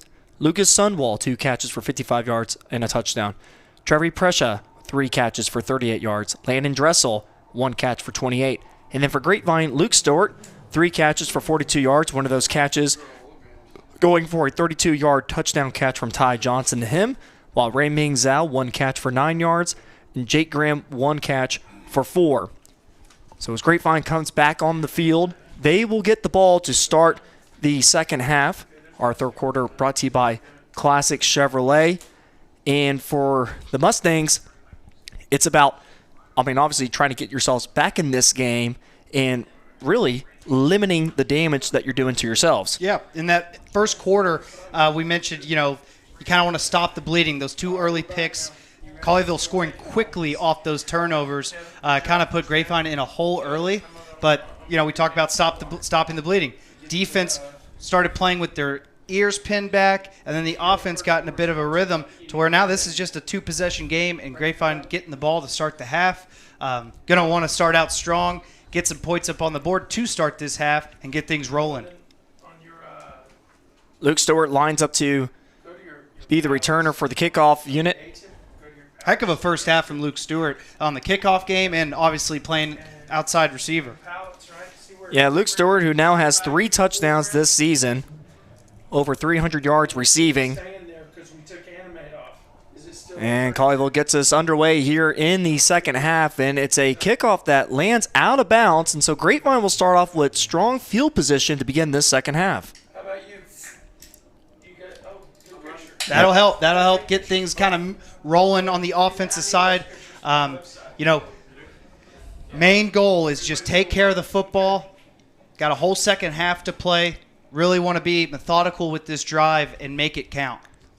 Yeah, for Grapevine's offensive coordinator, Derek Sides, got to be liking what he's seeing as far as field position goes to start this second half. A wide receiver coach as well, and a former coach at Midlothian Heritage, where he goes back with knowing head coach Ryan Smith. Also played football at University of Mary Hardin Baylor, where he won 2 national championships in 2016 and 2018. So again, we see where it's Cooper Towery and Jake Graham with Holmes. Graham on that right side, lowers the pad level, falls forward, and picks up 8.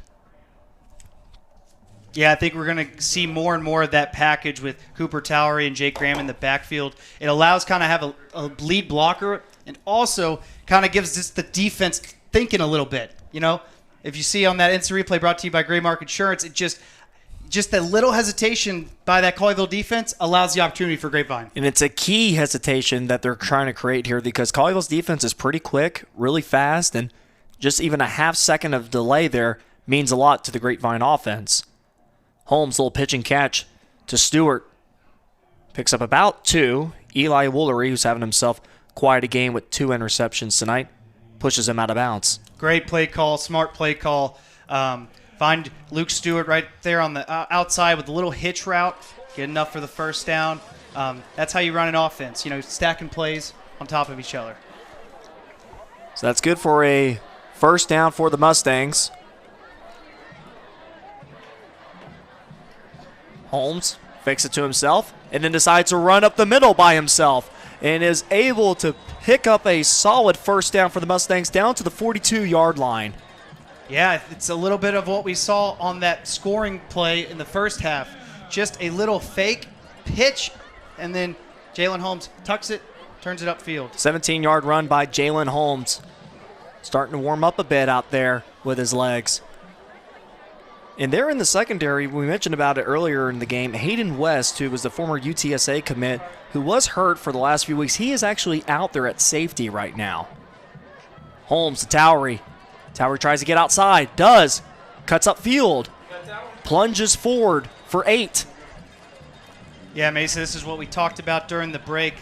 Getting to the outside, getting these running backs to the outside to where you're matched up with a corner. So nice job by Cooper Towery, just getting the outside and making the secondary make the tackle, because that's a good matchup for Grapevine. Brought to you, that Rinse Replay brought to you by Gray Mark Insurance, getting us another look at it. Yeah, it's an aggressive and physical secondary that Colleyville has, but I think Grapevine would rather try to go up against the secondary compared to the defensive line when it comes to running the ball. 2nd and 1. Towery in motion. It's Graham. Shuffles the feet and then keeps the feet moving forward. Picks up another Pat White State Farm first down for the Mustangs. Yes, Grapevine offense is showing a little bit of what we talked about, being balanced. Just inside runs, outside runs, throws to the outside to Luke Stewart on the hitch route. Just being balanced, and then as a result, makes the Colleyville defense unbalanced. Yeah, they're getting into a rhythm right now, and the Mustangs are settling in here as we start this second half. A key drive for them. Down 30-14. Holmes able to find a hole, spin away from a defender down to the 25 for about 5 yards. Yeah, we'll get another look. Great play by Jalen Holmes. It's the beauty of this offensive scheme that Coach Ryan Smith has. All eyes are on the halfback that's kind of flaring out to the swing route there. Eyes are on him. Before you know it, Jalen Holmes is keeping it, turning it upfield. Well, an offensive coordinator, Derek Sides, and head coach Ryan Smith, they said that they have a lot more to play with as far as the playbook goes when Holmes is out there, because not only can Holmes try to throw the ball, he can absolutely run with it too, while you have Ty Johnson, who's more comfortable in that pocket. So Holmes wants to go deep to the end zone to Brody Hunter. Oh, and the ball falls incomplete. Hunter looked like he might have had a step on the defense, but credit, though, to the last-second effort by the secondary. It was Ryan Lloyd in there. Yeah, the route for Brody Hunter started kind of at the bottom of the numbers, and the ball that was thrown kind of faded into the top, so kind of faded him in, allowed Colleyville defenders to make a play on it. But I like the idea of taking a shot with your 6'3" receiver. Yeah, Isaiah Haynes was also in on that play, who had his first start 2 weeks ago. He was filling in at the time for Hayden West, who's on the field now. So it's Luke Stewart who is able to fall forward, and it's going to be just enough for another Pat White State Farm first down for the Mustangs. Yep, just continue to get Luke Stewart involved. He's touched the football numerous times tonight on the kickoff and catching these crucial catches for first downs. Well, he's approaching 30 catches this season. He only had 15 catches all of last year. Yeah, you got to think these receivers just, ready to eat every Friday night with this kind of offense. First and 10. Stewart in motion. And it's the Towery who is able to escape the first line of defense. Picks up about 2. The penetration there was definitely present there by the Colleyville defense. But Grapevine right now, it's all about options that they have with each of these offensive plays. You got Stewart in motion, look like it's going to be a wide receiver screen. You got Cooper Towery out there who eventually gets the ball, but Jake Graham is also out there. Of course, you have Holmes that could run the ball, and for defense, that can get pretty complicating. Oh, it's critical, as Coach Belichick would always say, do your job, know your job. Everybody on the field's got to know their job and responsibility on every specific play. So 2nd and 8. And immediately brought down, key penetration by the defense. It was Isaiah Omar, who plays both ways, as well as DeMarche Logan, makes that key play. Only a sophomore, was called up as a freshman last year. Now, the thing about him, he's missed 2 games this year, yet he still leads the team in sacks with 5. Yeah, it just comes down to being a physical player right there, getting your opportunities and making the most of it. So what you have here at the Grapevine, they took out Cooper Towery, so they have the single back. More receivers out wide. 3rd and 11 for Holmes. Rolls to his right. Pressured.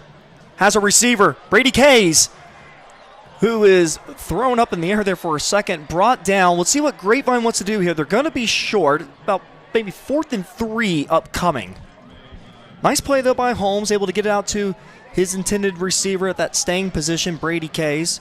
Yeah. But a nice tackle made by Colleyville, too. Absolutely. A nice job by Jalen Holmes, extending the play, bouncing out, and good decision by throwing it to Brady Kays, who was wide open in the flat. Just couldn't, just short of getting that first down. So it's Austin Schilling that lines up for a 30-yard field goal attempt. He's 3 of 6 this year. The 6-foot, 175-pound sophomore. Ball is spotted. Kick is away. And the kick is good for Austin Schilling. So that brings the score now at 30-17. Grapevine trying to crawl their way back in this matchup, the battle with the red rail.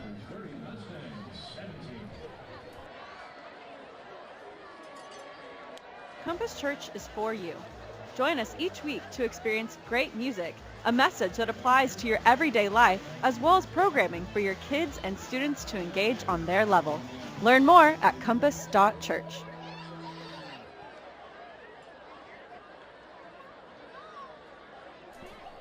And we bring you back to Mustang Panther Stadium, where just saw a 30-yard field goal attempt made by Austin Schilling, who was getting some rumors about maybe possibly being a 4-star recruit on social media here recently. Now that scoring drive started at the 35-yard line of the Mustangs, and 10 plays later ended up with a field goal kick. Another methodical drive from Grapevine. Their first scoring drive of the night took 13 plays. Let's see what Grapevine wants to do with Cade Moreland, as he's just going to go ahead and have a little pooch kick.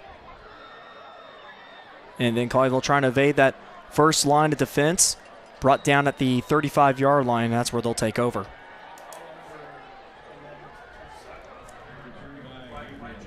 Yeah, that was a nice pooch kick. Kind of forced the return man to kind of backpedal, kind of landed in that soft spot zone. Nevertheless, was able to get a pretty decent return out of it. But whenever you get the returner to backpedal in terms of returning the ball is a good play. Yeah, it was Gabriel Best that returned that kickoff, junior, who was splitting time with Colin Bennett, replacing Gerard Wiley, who started at the running back position in the early part of the year. But Coach Edwards really likes what he gets out of Colin Bennett and Gabriel Best on the ground. So now it's Vargas who finds a receiver. It looked like Luke Gormley, or there's a couple of players that were in the vicinity of that play, as we've seen that time and time again, that 5-yard stop that Colleyville's been running. Yeah, we'll get another look at it here. Finds his open receiver on the outside, but Dalen Collins just right there for the tackle to make it a minimal gain. Yeah, it's Dalen Collins and Harrison Bargy in the vicinity of that ball. 2nd and 6 for the Panthers. Delayed handoff. And it's Luke Gormley that makes the tackle. will bring up 3rd and 4. Colin Bennett on the carry. I think if you're Grapevine here, you force him on a 3rd down. You don't want to give Lane Vargas much time in the pocket. So interesting to see here if you see some pressure. Just try to get in the backfield, blow up the play, blow up that pocket, and cause some stress. Grapevine has 12 sacks this season. We've seen one of them tonight by Luke Gormley. As offenses have converted on 3rd down 25% of the time against Grapevine. And it's Vargas that cuts up field and is able to pick up the 1st down to the 45-yard line. Just makes that quick decision, realizing that he's got a lot of space in front of him. We talked about that opportunity that he had in the later part of the 2nd quarter where he did not decide to do that. In this case, he does. Yeah, and it's a tribute to how he's been throwing the ball. The receivers are all spread out outside wide, so the defense is spread out. Well, that opens up a little quarterback draw right up the middle.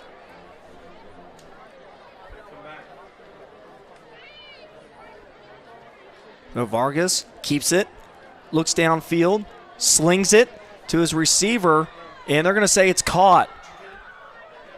Trevi Prescia with the reception. This one's going to be close. They called it inbounds catch. Let's get another look here. Nice rollout. I mean, he puts it on the money, but it looks just as if he got out of bounds. For Prescia, that's his 5th catch tonight. And a quick offensive play for the Panthers, caught by Lucas Sunwall. We're going to go ahead and see if we can give you another look at that play, too.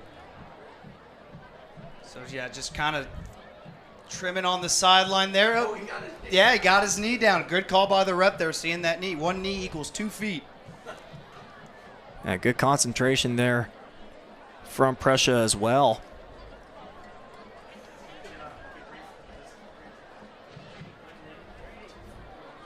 So it's 2nd and 7 for the Panthers.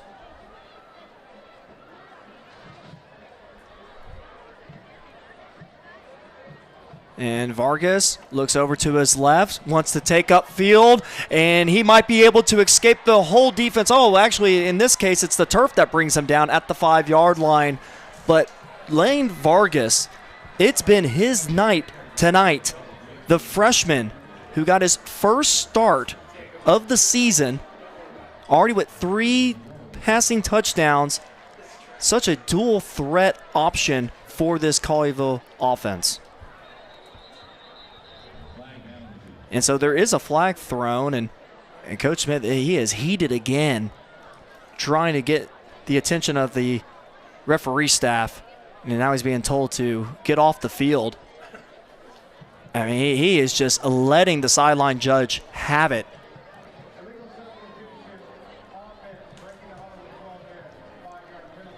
I'm not exactly sure what Coach Ryan Smith could be arguing, but I think he could be that they missed a big hold on Cedric Hicks on the outside. When the run went to the outside, Cedric Hicks tried to get free, and you could see the pull on the jersey. I think it was last week where you saw Cedric Hicks' shoulder pad out of his jersey. So when you see that happen on a D lineman, it's a hold every time. So yeah, he's been held a lot this year, and I mean, for how quick he is, it's not a surprise. And Colleyville's going to rush up to the line here in a jumbo package. A lot of bodies in the box, and it almost just becomes a little rugby skirmish play instead, as they have the ball down inside the 10-yard line at the 8 now. But Coach Smith's still pretty heated down there. We talk to him every week, and obviously a passionate guy, and always will have a conversation with the referee staff before these games as far as the expectations that he wants and what he's going to get back from them. And not always does it line up by the end of the game. 2nd and goal from the 8. And Colleyville wants to go for 6, and just outside the reach of Lucas Sunwall. But I tell you what, though, I mean, incomplete pass, nice coverage there by Grapevine. But, I mean, Vargas, he's only putting the ball where his receiver can go get it. Yeah, he's playing, for a freshman, just playing high IQ football. Get another look at this replay brought to you by Gray Market Insurance. Just, yeah, I mean, good job by Cooper Tower just putting his arms up, not making the ref even think about a potential pass interference or anything like that. But like you said, just throwing it where only his guy can get it and not in any trouble way. Key play for the Mustangs defense. 3rd and goal from the 8, and there's some movement there on the left side of the offensive line.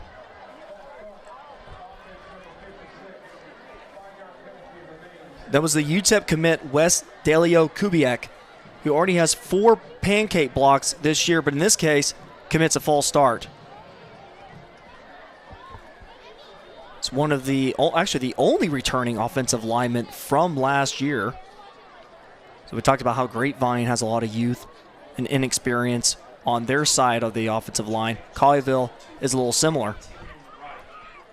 So now it's 3rd and goal from the 13. Vargas wants to go into the end zone, and he has his receiver caught is Treve Prescia.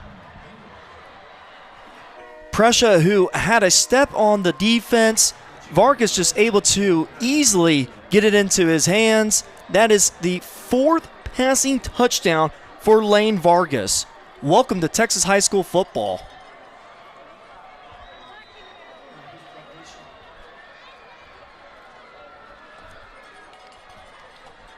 And the extra point, looks like there's going to be a false start, so back this up 5. Yeah, Mace, like you mentioned, welcome to high school football, Lane Vargas. He made that throw look easy. It's not. It's all about timing and the certain amount of loft to get to your guy in the end zone. Well, it seems like he already knows where he wants to go with the ball. Very composed in that pocket.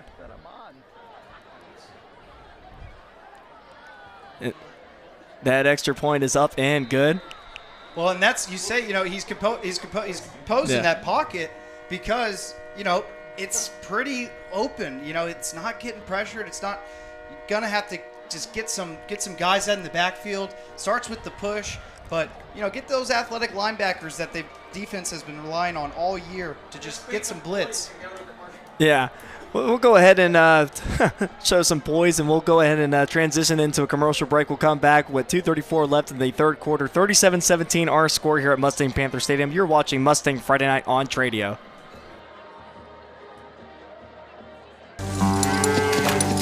American Power.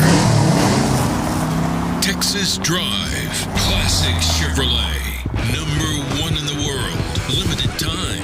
A special selection of new Chevys, more than anyone. All priced below market value. Plus, pre-owned values are up again. We're paying top dollar for trades. You could upgrade to a lower payment. Get started now at ClassicChevrolet.com.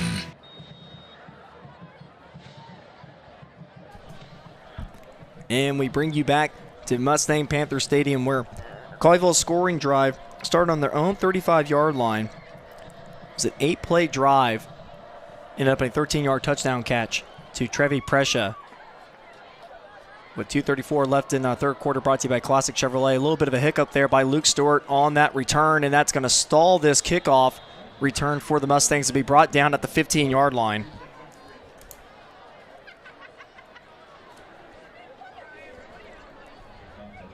Yeah, kind of muffed the return there and just kind of threw off the timing. Looked like Luke Stewart may have got some friendly fire as well, just on a block there. But, yeah, when you kind of muff the kick there, throws off the timing, doesn't allow you to get a full head of speed to get downfield. Offense is going to have to, get one of those long drives, but score quickly with this deficit, but going to have to go the whole distance of the field. Well, Johnson's at the quarterback position, which makes you think we're going to probably see some shots downfield.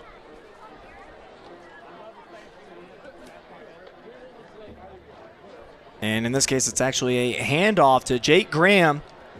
Thunders his way down. Actually, no, Jaime Sanchez actually comes into the game for the first time tonight on what looks to be a 8-yard carry. Yeah, nice job, Jaime Sanchez, getting his number called, getting out there and just running right up the gut.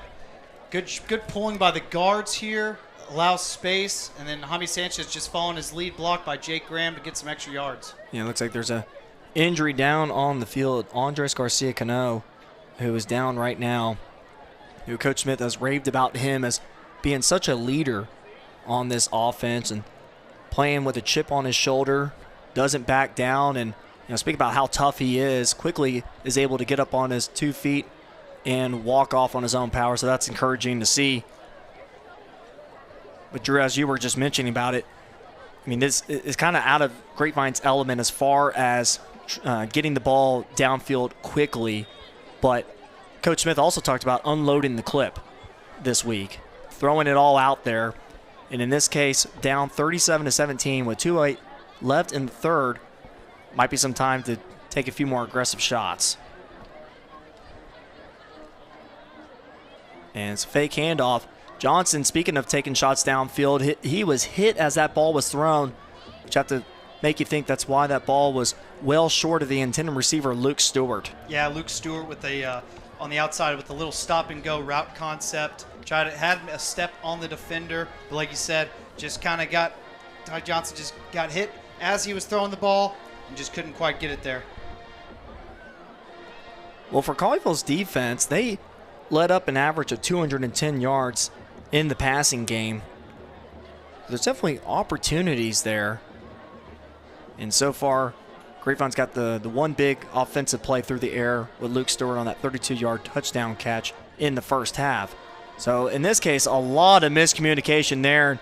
Johnson looks like he was trying to fake the handoff over to his fellow running back who went the wrong way, and that was Jake Graham that was out there on the field. And so with that, there was nothing to be had for the Grapevine offense. And Coach Smith is just completely frustrated right now at what he's seeing. Yeah, play really never had a chance with the fake handoff, with the handoff to the right, but running back wasn't there. Before you knew it, defensive line crashed in and blew up the play. Holmes lines up for this punt, averaging 24 yards a punt this year. And it's going to be a fair catch off the ground at the 40-yard line, which that's interesting. I don't know if I remember ever seeing that one before. So Colleyville will take over at the 41-yard line after a unique fair catch. With 1:10 left in our third quarter, brought to you by Classic Chevrolet. And you have to think, if you're the Panthers, a little bit of Vargas would still never hurt you. But in this case, they're going to go ahead and get it off to Bennett instead. No, actually, that's going to be Bess. But it might be coming back here with a possible hold.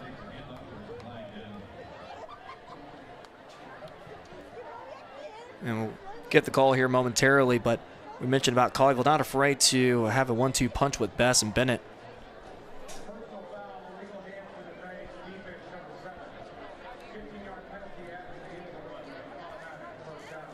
So that's a backbreaker penalty on Lucas Manderville. As now Colleyville will have the ball over on the other side of the field at the 39. I mean, it's bad enough with the explosive plays that the Panthers had if you're looking at it from the eyes of a Grapevine fan, but it's also when you're giving up free yardage like you are right here. And Vargas just flings it down with ease, but a great defensive play by Linnell Randolph. And that's his second strong defensive play we've seen here tonight. And it looks pretty much identical hip to hip with the receiver knocking the ball down. Yeah, it's more of that physical play by Linnell Randolph. We'll get another look at it, brought to you by Gray Market Shirts. Just step for step, and then as soon as he sees receiver's eyes turn back and hands out, he gets in there and breaks up the play. Nice job. Linnell Randolph, who is now getting looked at by some colleges, especially on the west side of the country. Coach Smith helping him out in the recruiting process, as the Panthers get about 5 there. But Randolph is the type of player here, especially recently, a lot of confidence, poise in the secondary as well. But he has improved with each week, and also on special teams he's a threat too. Very athletic. Yeah, tough kid. Answers back. If he gets beat on a play, he comes right back and makes up for it, and just keeps his head in the game. That's what you want out of your football player, especially your corners. 3rd and 5. Vargas over the middle, where he likes to throw to, and he has his receiver down at the 20-yard line. It's Connor Casey again.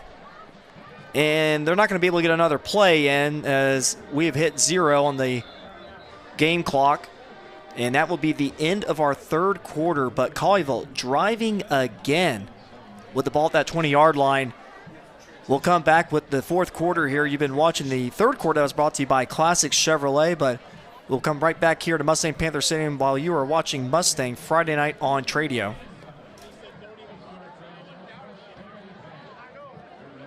Shop Stacy Furniture and Design, the family-owned furniture store that North Texans trust for the best selection of quality furniture. Our showrooms are curated with a sharp focus on design, like this new, beautiful 3-piece sectional. New collections are arriving daily. With our price match guarantee, you can always rest assured that you will never overpay for furniture from Stacy's. Our family's commitment to offering the best in quality, style, and affordability is truly what sets us apart. Remember, if you're shopping at Stacy's, you're shopping with family. And you're not burning money. And we bring you to the fourth quarter in Grapevine, Texas. Mustang Panther Stadium, Battle of the Red Rail. Well, Colleyville leads 37-17. And again, driving. And Drew, you bring up a good point. That pressure that the Mustangs are not able to create creates a lot of comfort for a guy like Vargas. Again, takes another shot into the end zone, high points the ball, and brings it in for his third touchdown catch of the night. Connor Casey. I mean, the athleticism that Soup has in order to high point that ball, bring it down, in the poise and confidence that Vargas has makes it look easy. Yeah, just Vargas puts it up and lets his guy just get up and make a play, high point in the football there. Connor Casey just jumping up and getting that ball. And you know, you mentioned with the pocket presence during the time that Lane Vargas has, he's playing 7-on-7 out there. I mean, he really doesn't have to worry about that defensive front. Just keeps that feet in. What a heck of a play. We got a great look at that by our Gray Mark Insurance instant replay. Heck of an effort, jumping up and coming down with that. Well, and the concentration and able to hold on to that ball too, falling down near Dalen Collins, and Collins did all he could. I mean, a little bit of a height difference as well. But Soup, who one of the top receivers in this district, now with 12 touchdowns for the year. Not sure what the conversation is going on here down at the field. But Coach Edwards, who was raving about the performance of Soup, talked about his development throughout this year, entering elite status as a wide receiver. And that extra point almost blocked by Cedric Hicks. And that ball is through the uprights. And going back to Lane Vargas now with his fourth passing touchdown of the night. We'll talk about a freshman debut. Yeah, just totally comfortable out there, playing smart complementary football, not putting the ball in any dangerous ways, you know, not putting it to where it could be a turnover. And then honestly, yeah, he's just putting it up and letting his players make plays. And it looks like there was a little bit of conversation there with Jerry, head coach of the Colleyville Panthers, Jerry Edwards, and the referee staff. But that scoring drive for Colleyville, 3 plays that started on their own 41-yard line. It was a 20-yard touchdown throw from Lane Vargas to Connor Casey. I mean, it's just firepower galore here for the Panthers. I mean, they can go to Soup, they can go to Lucas Sundwall, Trevi Pesci. I mean, Landell Dressel, who's their kicker, also has a catch tonight. A balanced attack, and it's going to suit them pretty well as they enter the playoffs in the bi-district round next week over at Melissa. And that's a tough Melissa team. Lost to Prosper Walnut Grove last week, and that's a very talented team. Walnut Grove, they actually will probably win their district finishing out this year. And, I mean, that's a tough district, too. You talk about Prosper Walnut Grove, Melissa, Anna.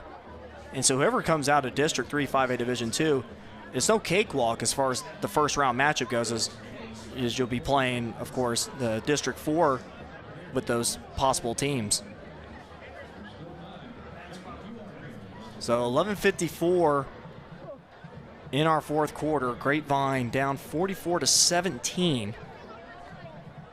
Starting at the 25. It's Holmes, who is met by a gang of Panthers and eventually thrown down.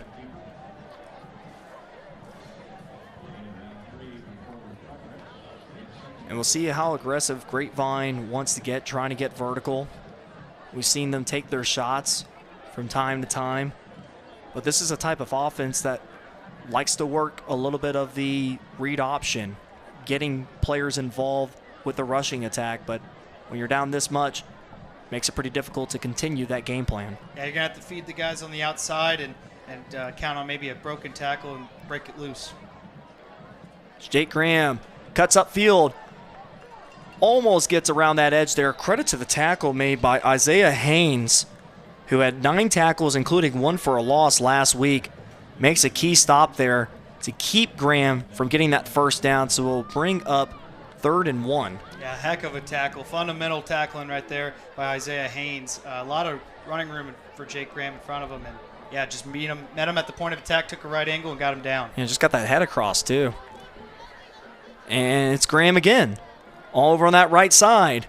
Able to shrug off the defender. Almost got a little bit of a late hit there. And a horse collar, but yeah, did not get flagged. Graham was looking around. I mean, you go back to in the first quarter where Cedric Hicks was called for that personal foul, hitting a player late. What looked to be he was trying to make the tackle, but it was just a second too late. That looked very similar to that just there. So it is a first down for the Mustangs. As we mentioned, this is a team that is trying to build a culture for head coach Ryan Smith, his first year at the helm of being the head coach for the Mustangs. Holm wants to go deep. He's got Luke Stewart all by himself. It's almost like a punt catch there instead, and he's able to walk it in on his own for a touchdown.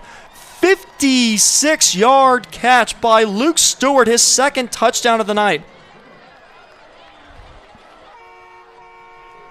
You talk about being all by yourself. The closest one there might have been the guys down wearing the flags with the Grapevine flags. Yeah, both the safety and the corner stayed with Rayming Zhao, who was running a little 10-yard intermediate route. Totally forgot about Luke Stewart over the top, wide open. Like you said, looked like a fair catch punt. You know, he was just no one around him, 10 yards away. And Grapevine's going to go ahead and go for 2 here, and it's Cooper Towery low in the pad level, gets a little help from his friends, and he is in for the 2-point conversion.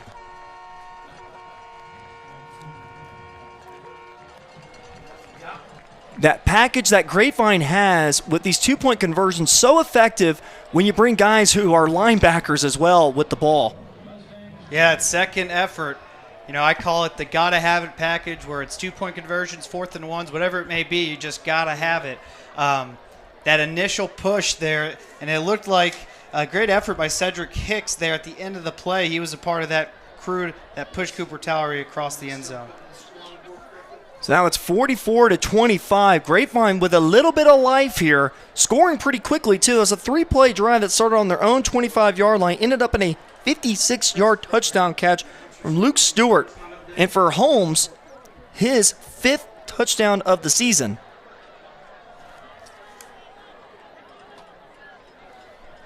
So we'll see how aggressive Grapevine wants to be on this, what probably will be an onside kick by Cade Moreland.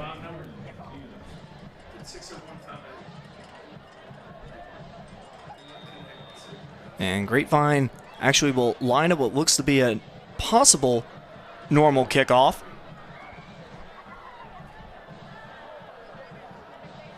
And it's an onside kick instead. Grapevine's got an opportunity and in through the hands of at least one possible Mustang.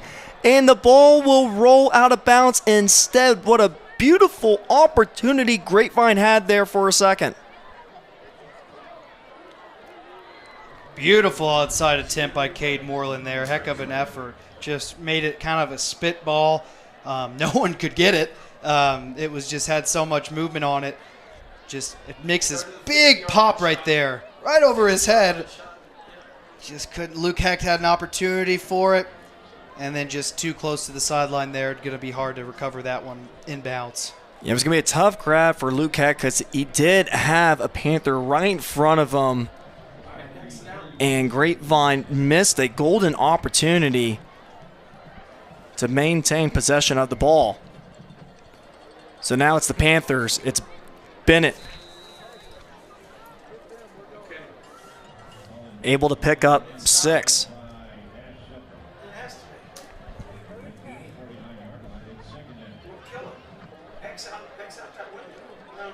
So let's see what Grapevine's defense can come up with. Drew, you mentioned about it earlier about creating some pressure. I mean, the Panthers, you would have to think, are probably going to keep the ball, for the most part, on the ground, keep the clock running, but can also, for Grapevine, try to create some pressure to come through and stop this rushing attack.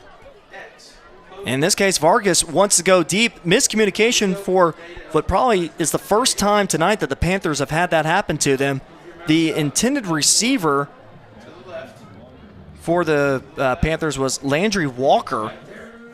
And this brings up a key third down for the Mustangs. 9:12 left in the fourth. Trying to crawl their way back here. Help here with a big stop for Grapevine.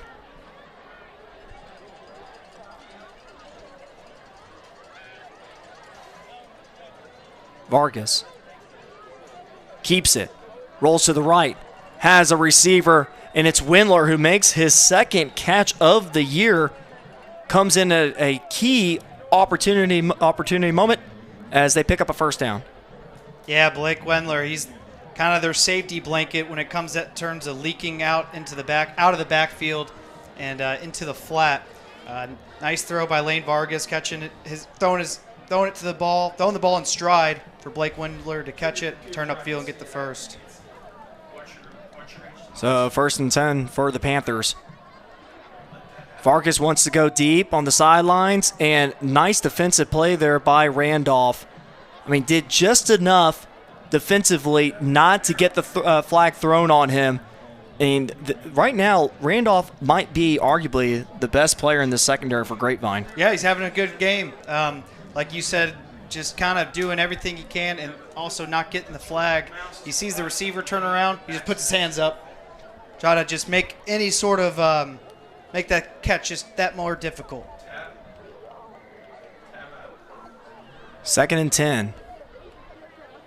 Vargas all day in the pocket and confidently finds a receiver who is able to break away from the defense. It's Landon Dressel with the 44-yard touchdown catch, and for Lane Vargas, make that 5 passing touchdowns.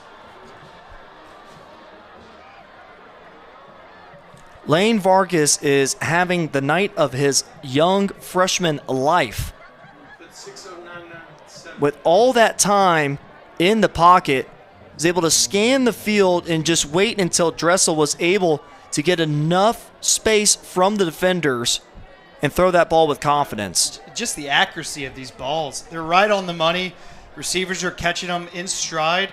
And to where it's just so dangerous when you have this accurate of a quarterback where you can throw it to these receivers in stride. They just continue on in that head of speed, get in the end zone. So Grapevine now down 51-25, 8:33 left. Not only in the ball game, but for Grapevine, their 2025 season. And Coach Smith knows that this is a process. And what he was telling us this week is just, it's unfortunate, these seniors now who have obviously put in the time, especially last year with not being able to come up with a win. But they did have their first win this year in Week 2 against Birdville. But he felt bad for the seniors who, again, have put so much effort into this program and not going to be able to see the end results of where this program is heading. But it has to start somewhere. And Grapevine's got some great youth coming through as well. This is a freshman team that they have that is led by the head coach Ryan Smith's son at quarterback, and will look to play varsity next year as well for Grapevine. And they had a really strong year, that freshman squad. And so that ball will go into the end zone, be a touchback, and Grapevine will take over at the 25-yard line. Well, one thing's for sure is Ryan Smith is going to be seeing a lot of Lane Vargas throughout the next 3 seasons. Heck of a performance he's putting on as a freshman quarterback. We keep saying it, but the moment is obviously not too big for him. He's composed, and like I said, also he's just playing 7-on-7 out there, just comfortable in that pocket and able to just put the ball where it needs to be.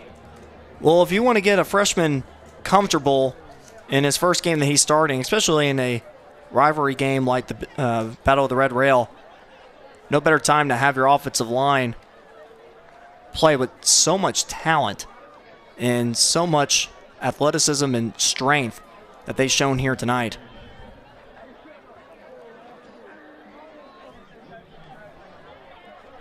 So for Grapevine, who's trying to just finish this one out and see if they can just put up any more points here before the clock winds down to 0. We've still got 8 minutes left here in the fourth. Jalen Holmes at the quarterback position. What looks to be got Cooper Towery and Jaime Sanchez, who now flanks out. And it's Towery that runs up the middle and will get close. But what looks to be actually enough for a first down for Cooper Towery. Cooper Towery, who will be attending Harding University next year and plans on playing running back as well at the collegiate level.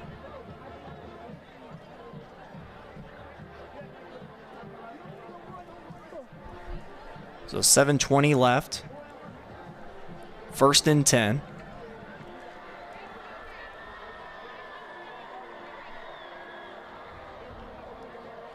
And it's going to be Holmes that has a open running back in Jaime Sanchez.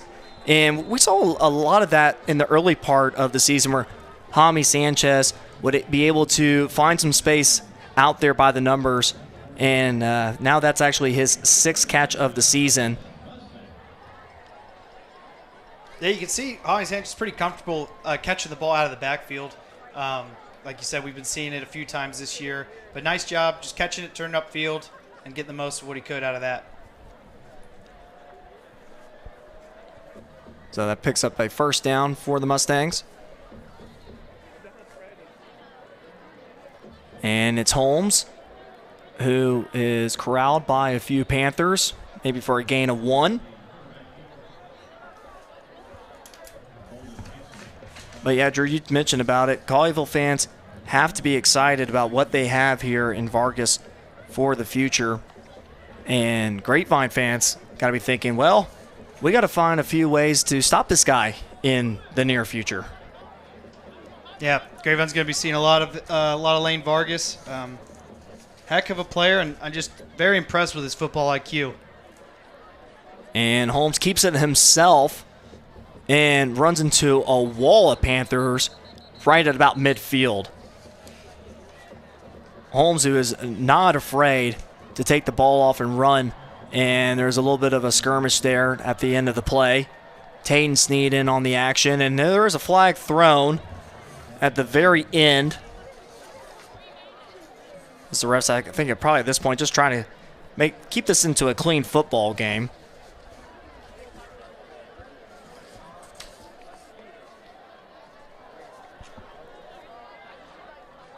We've seen a couple of unsportsmanlike conducts throughout the game, which, think about it being a rivalry game. You might see that from time to time.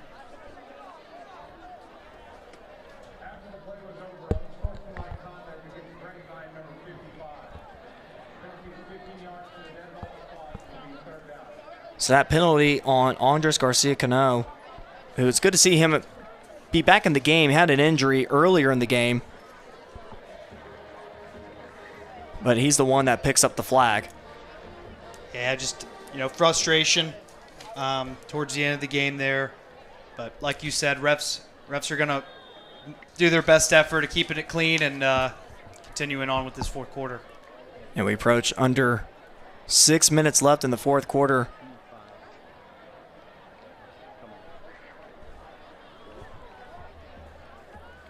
I have to think the player of the game has to be Lane Vargas, no questions asked. And it's Holmes who steps up in the pocket, able to escape the initial rush and try to spin away from a couple defenders and eventually tackle down about 4 of them on that third and long play. And we'll see if Lane Vargas, who actually, 6 throwing touchdowns tonight. I mean, this guy, what can he not do at this point? We'll see if he comes back on the field. Colleyville fans, they knew they had something special in this guy. I know the coaching staff was pretty happy about him throughout this season. That's why they felt confident in him being a number 2 at the varsity level, only as a freshman. And Grapevine's actually going to go ahead and try to go for it here on 4th and 7.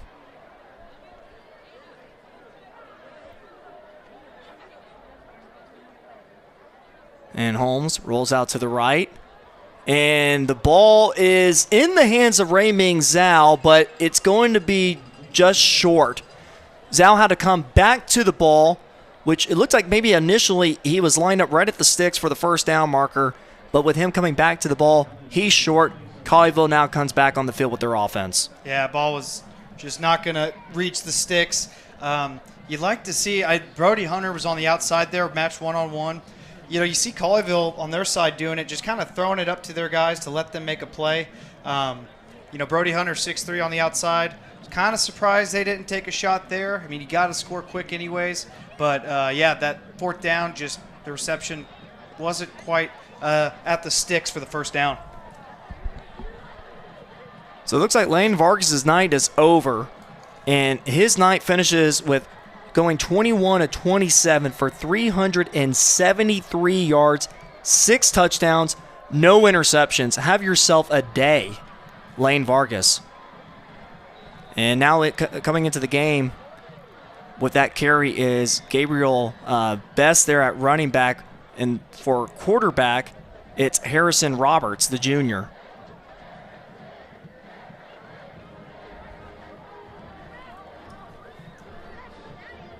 So 4:20 left in the Battle of the Red Rail, which will go to Colleyville, who now will have won 6 out of the last 7 meetings. And Colleyville will look also for a long playoff run, and they hit the quarterfinals back in 2023, 2021, 2019, and 2016. So yet to break through, but with this talented team that they have here, there's definitely a chance. But they do have a tough matchup in Melissa next week. And be curious to see about the health status of Bodie Hunter. Or sorry, not Brody Hunter. This is a wide receiver for Grapevine. Brody Weaver. And there's a carry there on the right side by Colleyville. But yeah, Bodie Weaver, who did not play tonight due to an injury last week towards the end of that Burleson game. And might be a question or two as far as, well, if this game mattered to Colleyville as far as seeding goes, maybe he would have played. I mean, for a Colleyville fan, you're happy to know that you have a capable backup quarterback in Lane Vargas, but be curious to see who starts next week for the Panthers against Melissa. But also for a Colleyville fan, you got to be happy that you get Hayden West, who came back out here tonight, talented safety. And it's Harrison Roberts who flings it deep. There is a flag on the field as someone's hat came off there in the interior part of the offensive line.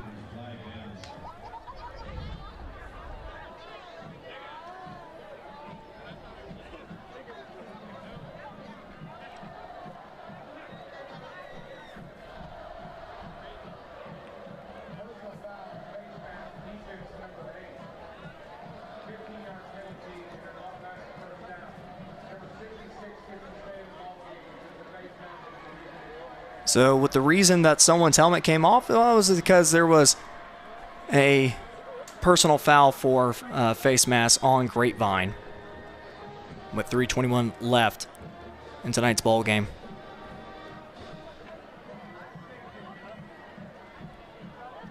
And it's a carry up there in the middle by Bess,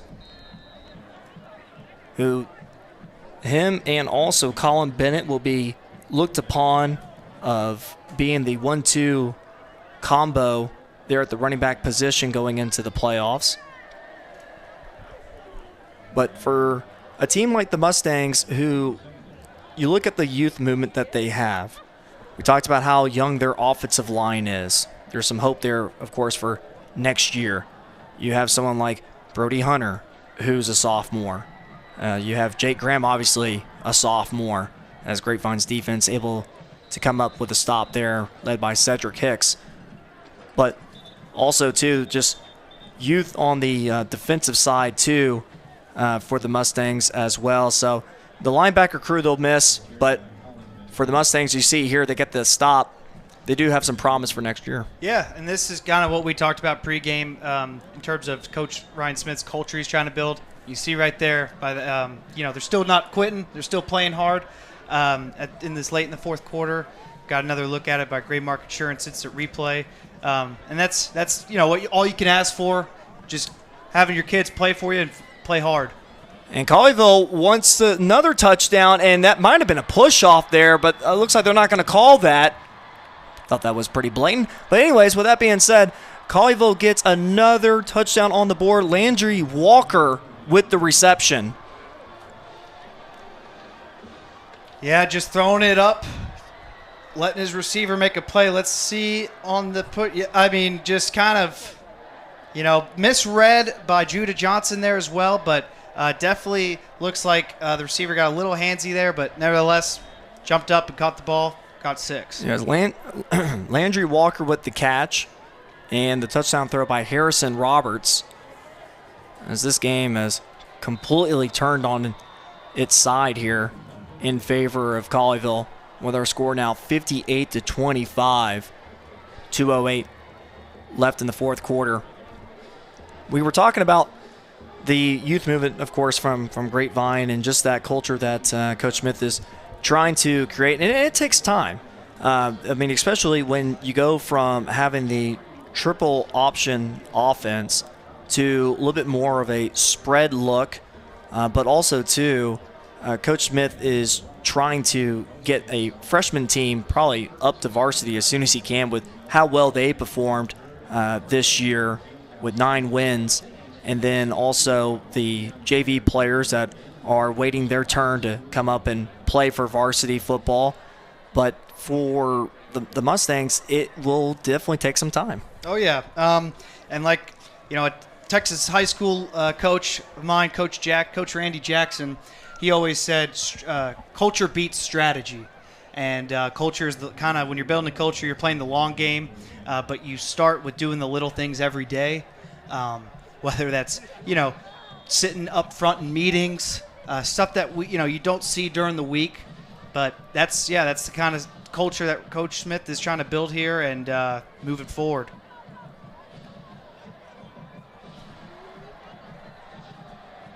So Colleyville will kick this one away, and it's going to be fielded about the 5-yard line by Slapa, who found a crease there for a second and then is tackled down at the 27-yard line. And a little bit of pushing and shoving here as we get towards the final minute or two of this game. Harrison Bargy trying to mix it up with someone. Tough customer in Bargy, 6'2", 220-pound senior, who is committed to Valparaiso to play there next year. Yeah, can you tell that these two teams just don't really care for one another? I mean, it is a rivalry. It is a rivalry, and the score is 58-25. Some things start to happen. Well, I noted it earlier. The Grapevine GCISD, a lot of these kids have been playing together since 7th grade, 8th grade, middle school days. So there's history out there on the field, and yeah, like you said, with this scoring margin, you want to go out with some. I say fight is a bad word because you don't, but you want to go out with some pride and just give it your all for the rest of these 2 minutes. And a little bit of delay here as far as getting both sides on the field right now. Coaching staff of the Panthers wants to talk it over. That's head coach Jerry Edwards, who is in his 13th year coaching, 79-63 overall, 3 years with Colleyville Heritage. And he was second place in district last year. And we mentioned about them reaching the regionals in 2023 where they were 12-2. He spent 10 years at Harker Heights where he was 53-55. And reached the regionals back in 2022 with Harker Heights with another 12-2 record. And it's Johnson who finds his receiver in Chase Carter, who had a concussion in the middle part of the season. It's encouraging to see him not only out tonight, of course, but he's been out there for a few games now and has been able to pick up a couple of receptions here and there.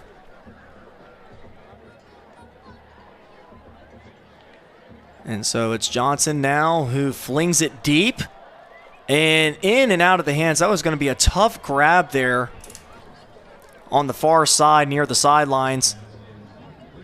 And that was Brody Hunter, who now comes up a little gimpy, jogging off. Yeah, Ty Johnson, it's kind of that matchup I've noted here. You'll get another look, just one-on-one, Brody Hunter on the outside. When you have a receiver with that kind of height, 6'3", athletic ability, is a big target, you can play above the rim, if you will, kind of just throw it up to him and let him make a play, but just kind of overthrown. Oh, just missed him a bit, but good effort trying to get that catch down. And it's Johnson who has Ray Mings out. Makes a nice athletic grab there and runs out of bounds. Yeah, that's a difficult catch right there. Good job by bringing that in. Kind of had to flare his arms out, but came down with it.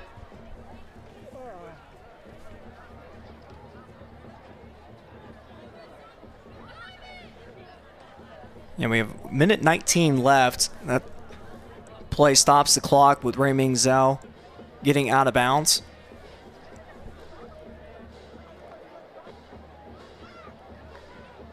And Johnson over the middle, and it's caught.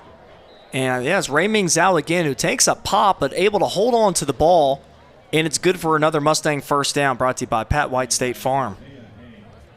Yeah, a couple plays in a row for Ray Mingzell, showing strong hands, getting the football in. I mean, taking a big shot right there, but making sure to hang on to the football. Nice job. Yeah, Grapevine fans should see him next year, only a junior. A quick, electric wide receiver, as Coach Smith likes to describe him, and makes plays pretty quickly out in space. As we are under 50 seconds left. 3 receivers to the right. And Johnson put the ball right on the numbers of Brody Hunter, but credit to the defensive play by Ryan Lloyd, who's had himself quite a night as well, an aggressive corner that the Panthers have in the sophomore. Yeah, no, absolutely great play. Playing physical with Brody Hunter there on the outside, making it difficult to get any pass completion there. Good job on the Colleyville defense. Brings up 2nd and 10. And it's Johnson, finds his receiver, and it's Luke Stewart, who Luke Stewart definitely surpasses his season high as far as production goes. You got to go back to his game that he had against Birdville, where he had 5 catches for 107 yards and 1 touchdown.